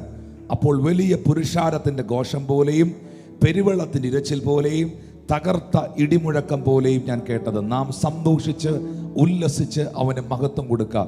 കുഞ്ഞാടിൻ്റെ കല്യാണം വന്നല്ലോ, അവൻ്റെ കാന്തയും തന്നെ താൻ ഒരുക്കിയിരിക്കുന്നു. കുഞ്ഞാടിൻ്റെ കല്യാണ പന്തിയിൽ, ആ കല്യാണ വിരുന്നിൽ, ആ കല്യാണ സദ്യയെങ്കിൽ നിങ്ങൾക്ക് അവിടെ പങ്കാളികളാകാൻ കഴിയണം. ഞാൻ പറയുന്നത് ഇവിടെ കഴിച്ച എന്തോ ഒരു ഭക്ഷണം അവിടെ കഴിക്കും എന്നുള്ളതല്ല, അതൊരു വെളിപ്പാട് പുസ്തകത്തെ വെളിപ്പാടായി കാണണം. വെളിപ്പാട് പുസ്തകത്തെ വെളിപ്പാടായി കാണണം. അതൊരു റെവലേഷനാണ്, ഒരു വിശ്വാസിക്കുണ്ടാകേണ്ട വെളിപ്പാടാണ്. യേശു പറഞ്ഞു, എന്നെ തിന്നുന്നവൻ എൻ മൂലം ജീവിക്കും, ഒടുക്കത്തെ നാളിൽ ഞാൻ അവനെ ഉയർപ്പിക്കും. ബ്രദറെ, നിങ്ങൾ മരിച്ചു കഴിഞ്ഞിട്ട് നിങ്ങളെ ഉയർപ്പിക്കാൻ, കാഹളം ധ്വനിക്കുമ്പോൾ ഉയർപ്പിക്കാൻ ഒരു പാസ്റ്ററിനും പറ്റുകയില്ല, ഒരു സഭക്കാർക്കും പറ്റുകയില്ല, ഒരു ബിഷപ്പന്മാർക്കും പറ്റുകയില്ല, ഒരു അഭിഷിക്തന്മാർക്കും പറ്റുകയില്ല. എന്നാൽ യേശു നിനക്ക് തന്ന വാഗ്ദത്തം, ഇത് തിന്നുന്നവൻ, ഇതിൽ നിന്ന് പാനം ചെയ്യുന്നവൻ ഒടുക്കത്തെ നാളിൽ ഉയർത്തെഴുന്നേൽക്കും. ഇതിൻ്റെ ഒരു പ്രവചനം, ഇതിനെക്കുറിച്ചുള്ള വളരെ ഷാഡോ ആയിട്ടുള്ള, നിഴലായിട്ടുള്ള ഒരു പ്രൊഫസി ഐസയ 25, യെശയ്യാവിൻ്റെ പ്രവചന പുസ്തകം 25-ാം അധ്യായം 6, 7, 8 വാക്യങ്ങളിൽ പറയുന്നു, സൈന്യങ്ങളുടെ യഹോവ ഈ പർവ്വതത്തിൽ സകല ജാതികൾക്കും മൃഷ്ടാന ഭോജനങ്ങൾ കൊണ്ടും മട്ടൂറിയ വീഞ്ഞുകൊണ്ടും ഒരു വിരുന്ന് കഴിക്കും. മേധസ് നിറഞ്ഞ മൃഷ്ടാന ഭോജനങ്ങൾ കൊണ്ടും മട്ടു നീക്കി തെളിച്ചെടുത്ത വീഞ്ഞുകൊണ്ടും ഉള്ള ഒരു വിരുന്ന് തന്നെ. സകല വംശങ്ങളിലും ഉള്ളവരുടെ മൂടുപടങ്ങൾ ആ മുഖത്ത് നിന്ന് അഴിഞ്ഞു വീഴും. 8-ാമത്തെ വാക്യത്തിൽ പറയുന്നു, അവൻ മരണത്തെ സദാകാലത്തേക്ക് നീക്കുകയും യഹോവയായ കർത്താവ് സകല മുഖങ്ങളിൽ നിന്ന് കണ്ണുനീർ തുടയ്ക്കുകയും തൻ്റെ ജനത്തിൻ്റെ നിന്ന സകല ഭൂമിയിൽ നിന്ന് തുടച്ചു കളയുകയും ചെയ്യും. യഹോവയുടെ വായല്ലോ അരുളി ചെയ്യുന്നത്. ഇതെപ്പോഴാണ് സംഭവിക്കുന്നത്? അവൻ മരണത്തെ സദാകാലത്തേക്കും നീക്കിക്കളയും. മരണമില്ലാത്ത നാട്, മരണമില്ലാത്ത ജനം. Where? In heaven. In heaven. അവിടെ മരണമില്ല, നിന്ദയില്ല, പ്രതിസന്ധിയില്ല, കണ്ണുനീരില്ല. എന്നാൽ അതിൻ്റെ 6-ാമത്തെ വാക്യത്തിൽ പറയുന്നുണ്ട്, അവിടെ എത്തുമ്പോൾ, ആ പർവ്വതത്തിൽ എത്തുമ്പോൾ സകല ജാതികൾക്കും മൃഷ്ടാന ഭോജനങ്ങൾ കൊണ്ടും മട്ടൂറിയ വീഞ്ഞു കൊണ്ടും ഒരു വിരുന്ന് കഴിക്കും. മേധസ് നിറഞ്ഞ മൃഷ്ടാന ഭോജനം കൊണ്ടും മട്ടു നീക്കി തെളിച്ചെടുത്ത വീഞ്ഞു കൊണ്ടുമുള്ള വിരുന്ന് തന്നെ. സകല വംശങ്ങളുമുള്ള വ്യക്തികളുടെ മൂടുപടവും സകല ജാതികളുടെ മേൽ കിടക്കുന്ന മറവും അവൻ ആ പർവ്വതത്തിൽ വെച്ച് നശിപ്പിച്ചു കളയും. അവിടെ അവൻ മരണത്തെ നീക്കിക്കളയും, സകല മുഖങ്ങളിൽ നിന്ന് കണ്ണുനീർ തുടച്ചു കളയും, ജനത്തിന്റെ നിന്ന മാറ്റിക്കളയും. കർത്താവിന്റെ മേശയിൽ പങ്കെടുക്കുന്നവരുടെ പ്രത്യേകത മൂടുപടം അഴിഞ്ഞവരാണ്. ജാതികീയ മൂടുപടങ്ങൾ അഴിഞ്ഞവരാണ്, പാരമ്പര്യത്തിന്റെ മൂടുപടങ്ങൾ അഴിഞ്ഞവരാണ്. ക്രിസ്തുവിലേക്ക്, കർത്താവിലേക്ക് തിരിയുമ്പോൾ ബൈബിൾ പറയുന്ന മൂടുപടങ്ങൾ മാറിപ്പോകും. മൂടുപടങ്ങൾ മാറിയവർ മാത്രം ഒന്ന് കരങ്ങളെ ഉയർത്തി ദൈവത്തിന് സ്തോത്രം ചെയ്തേ. പാപത്തിന്റെ മുഖം മൂടി, തിന്മയുടെ മുഖം മൂടി പരിശുദ്ധാത്മാവ് നിങ്ങൾ എടുത്തു കളഞ്ഞു. In the name of Jesus. ഇത് ഏറ്റവും പവിത്രതയുള്ളതാണ്, ഇത് ഏറ്റവും വിശുദ്ധിയുള്ളതാണ്. എൻ്റെ ശുശ്രൂഷയിൽ കഴിഞ്ഞ 25ഓളം വർഷമായി ഞാൻ ഏറ്റവും കൂടുതൽ വിടുതലുകൾ സംഭവിച്ചത് കണ്ടിട്ടുള്ളത് ഈ ശുശ്രൂഷയുടെ മുൻപിലാണ്. കർത്താവിന്റെ മേശ ഒരു സ്ഥലത്ത് സെറ്റായാൽ അവിടെ ആയിരിക്കുന്ന ഭൂതങ്ങളുടെ മേശ മറിഞ്ഞിരിക്കും. We are celebrating the victory of our Lord. ഈ തിരുമേശയിലേക്ക് ഞാൻ നോക്കുമ്പോൾ ഇതൊരു ജയത്തിൻ്റെ മേശയാണ്, ഇതൊരു ഓർമ്മയുടെ മേശയാണ്. എന്താണ് ഓർക്കേണ്ടത്? കൊലോസ്യർ 2:14-15 അതിക്രമങ്ങളൊക്കെയും നമ്മോട് ക്ഷമിച്ച് ചട്ടങ്ങളാൽ നമുക്ക് വിരോധവും പ്രതികൂലവുമായിരുന്ന കൈയെഴുത്ത് മായിച്ച് ക്രൂശിൽ തറച്ച് നടുവിൽ നിന്ന് നീക്കിക്കളഞ്ഞു. വാഴ്ചകളെയും അധികാരങ്ങളെയും ആയുധവർഗം വെപ്പിച്ചു. ഈ കഴിഞ്ഞ 2 മാസമായി ദൈവാത്മാവ് എന്നോട് പറയുന്നു, നിന്റെ ഭവനത്തിൻ്റെ മേളിൽ, നിന്റെ ജീവിതത്തിൻ്റെ മേളിൽ, പ്രത്യേകമായി നിന്റെ മാനസിക സമ്മർദ്ദങ്ങളിലേക്ക് കൊണ്ടുപോകുന്ന ചില വാഴ്ചകളെ, അധികാരങ്ങളെ ഇന്ന് ഈ തിരുമേശയുടെ മുൻപിൽ കർത്താവിൻ്റെ ആത്മാവ് തൂത്തെറിയുകയാണ്. അവരുടെ മേൽ ജയോത്സവം കൊണ്ടാടി അവരെ പരസ്യ കാഴ്ചയാക്കി. ആ ടേബിൾ ഓഫ് റിമെമ്പറൻസ്, ഓർമ്മയുടെ മേശ. ടേബിൾ ഓഫ് വിക്ടറി, വിജയത്തിന്റെ മേശ. Victory in the name of Jesus. നിങ്ങൾ അനുഗ്രഹിക്കുന്ന അനുഗ്രഹ പാത്രം ക്രിസ്തുവിന്റെ രക്തത്തോടുള്ള കൂട്ടായ്മയല്ലയോ? നിങ്ങൾ അനുഗ്രഹിക്കുന്ന അനുഗ്രഹ പാത്രം, കപ്പ് ഓഫ് ബ്ലെസ്സിംഗ്. പറഞ്ഞേ, കപ്പ് ഓഫ് ബ്ലെസ്സിംഗ്. ഇത് അനുഗ്രഹ പാത്രമാ. ഇത് അനുഗ്രഹിക്കപ്പെട്ടവനെ എടുക്കാൻ പറ്റുള്ളൂ. അപ്പൊ നിങ്ങൾ ചോദിക്കും, എല്ലാവർക്കും ഇതെടുക്കാമോ? ഇതിനകത്തിരിക്കുന്ന എല്ലാ ആളുകളെയും യേശു സ്നേഹിക്കുന്നു. പക്ഷെ എല്ലാവർക്കും തിരുമേശയിൽ നിന്ന് എടുക്കാൻ പറ്റുകയില്ല. യേശു അപ്പവും മീനും വാഴ്ത്തിയപ്പോൾ എല്ലാവർക്കും കൊടുത്തു. അധികം വന്നത് ടേക്ക് അവേ എടുത്തോളാൻ പറഞ്ഞു, പാഴ്സലാക്കി കൊണ്ടുപോയി. കാനാവിൽ പച്ചവെള്ളം മുന്തിരിച്ചാറാക്കിയപ്പോൾ കല്യാണത്തിന് വന്നവൻ എല്ലാം കുടിച്ചു. പക്ഷേ ഈ ശുശ്രൂഷ നടത്താൻ യേശു തൻ്റെ ശിഷ്യന്മാരെ മാത്രം തനിച്ച് വേറിട്ട് കൊണ്ടുപോയി. ഒരു സെപ്പറേറ്റ് പ്ലേസിൽ, പബ്ലിക്കായിട്ടല്ല യേശു ഈ മിനിസ്റ്റർ ചെയ്തേ, സീക്രട്ടായിട്ടാ. കാരണം ഇതെല്ലാം വഴിയെ പോകുന്ന എല്ലാവരും കൊടുക്കാനുള്ളതല്ല. കർത്താവിനാൽ വിളിച്ച് വേർതിരിക്കപ്പെട്ട, അവന്റെ രക്തത്താൽ കഴുകപ്പെട്ട, രക്ഷിക്കപ്പെട്ട, വിശ്വാസ സ്നാനം കൈക്കൊണ്ട, ജീവിത വിശുദ്ധി കാത്തു സൂക്ഷിക്കുന്ന, ദൈവത്തോടുള്ള ബന്ധത്തിൽ ജീവിക്കുന്ന ദിസ് ടേബിൾ, ഈ മേശ, ഇതൊരു ബന്ധത്തിന്റെ മേശയാണ്.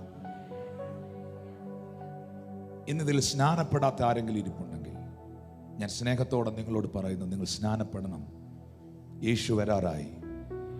സ്നാനപ്പെടുന്നത് മതത്തിൽ ചേരാനല്ല, സംഘടനയുടെ ഭാഗമാകാനല്ല, ക്രിസ്തുവിൻ്റെ കൂടെ ചേരാൻ, ക്രിസ്തുവിനെ ധരിക്കാൻ, ദൈവത്തോട് നല്ല മനസ്സാക്ഷി നിങ്ങൾക്കുണ്ടാകാൻ. സ്നാനപ്പെടാത്തവരിപ്പുണ്ടെങ്കിൽ ഉടൻ സ്നാനമേൽക്കണം മക്കളെ. ദൈവത്തോട് ചേരണം, ക്രിസ്തുവിനെ ധരിക്കണം, ദൈവത്തോട് നല്ല മനസ്സാക്ഷിയിൽ ജീവിക്കണം, സത്യ ദൈവത്തിന് വേണ്ടി ചുവട് വയ്ക്കണം. ഞാൻ ഇന്നുവരെ സ്നാനപ്പെട്ടിട്ടില്ല, പക്ഷേ എൻ്റെ കർത്താവ് എനിക്കൊരു അവസരം തന്നാൽ എനിക്ക് അതിന് ആഗ്രഹം ഉണ്ടെന്നുള്ളവരെന്ന് കൈ ഉയർത്തിയേ. I will pray for U.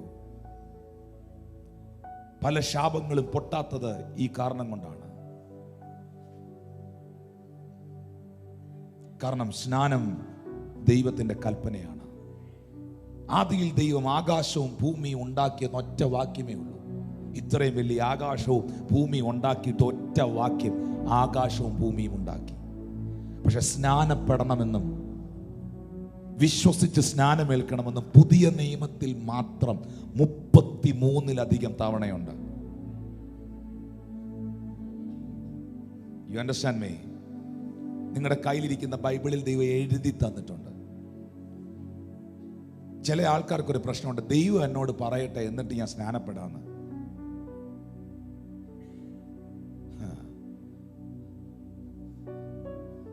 നിങ്ങളുടെ പേരിൽ നിങ്ങളുടെ അമ്മ, നിങ്ങളുടെ അപ്പൻ 5 സെന്റ് വസ്തുവും ഒരു വീടും പ്രമാണം എഴുതി കൈ തന്നാൽ എല്ലാ ദിവസവും ചോദിച്ചുകൊണ്ടിരിക്കണോ വീട് എൻ്റെ ആണോ വസ്തു എൻ്റെ ആണോ? അമ്മ എന്നോട് പറയണം വീട് എൻ്റെ ആണോ എന്ന്. ഓൾറെഡി എഴുതി തന്നില്ലേ വീട് നിന്റെ ആണെന്ന്, ഇനി നീ ചോദിച്ചുകൊണ്ടിരിക്കണോ? ഓൾറെഡി നിന്റെ കയ്യിലിരിക്കുന്ന ബൈബിളിൽ എഴുതി തന്നില്ലേ നീ സ്നാനം ഏൽക്കണമെന്ന്?